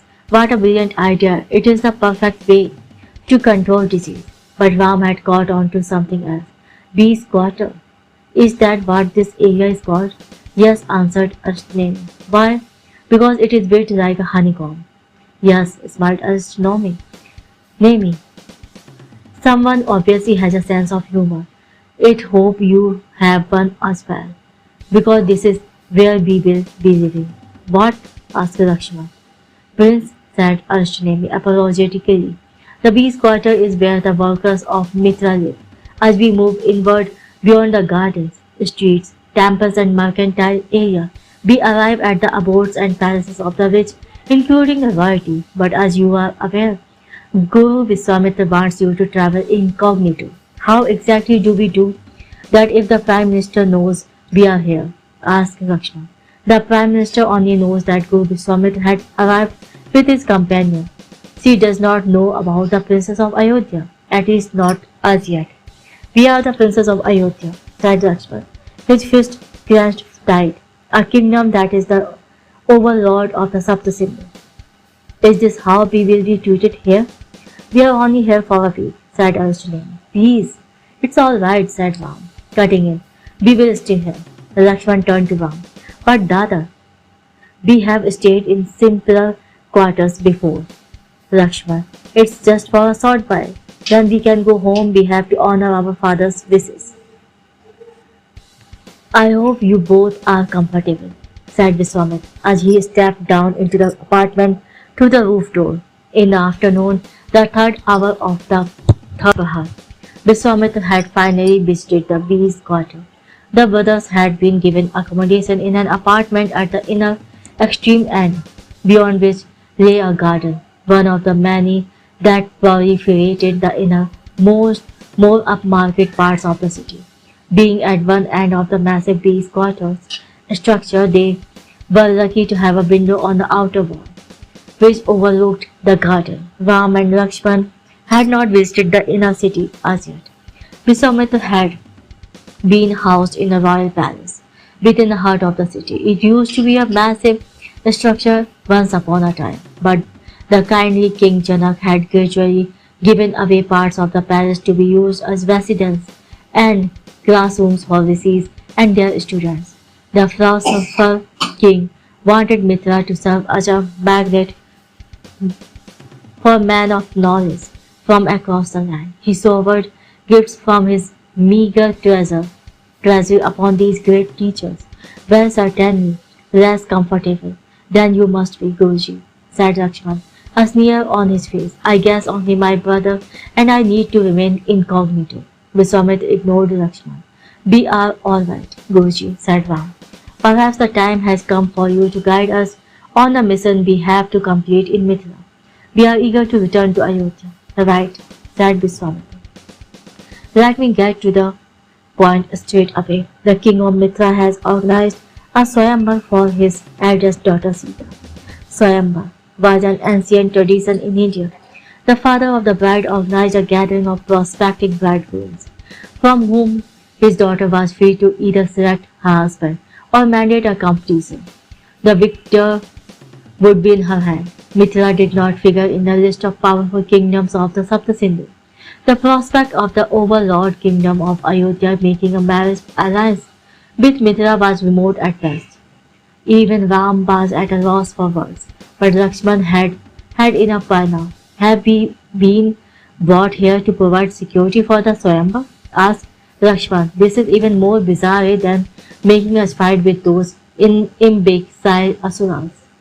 Viswamitra turned towards Lakshman and glared, but before he could say anything, Ram spoke up. Guruji, said Ram politely, although even his legendary patience was running thin.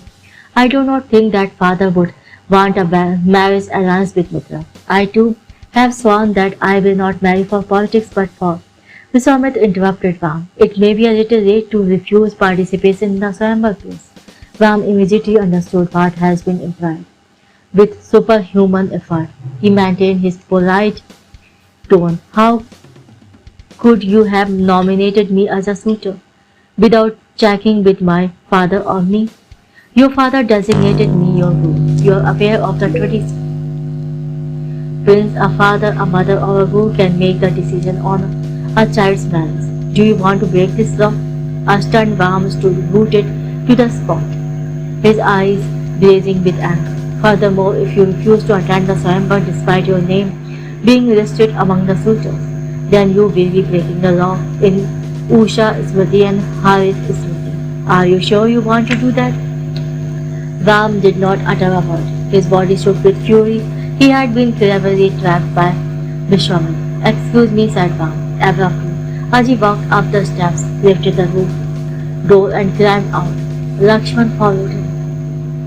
His elder brother, banging the door shut behind him. Viswamitra laughed with satisfaction. He will come along. He has no choice. The law is clear. Ashtini looked at the door sadly and then back at her. Go, choosing silence.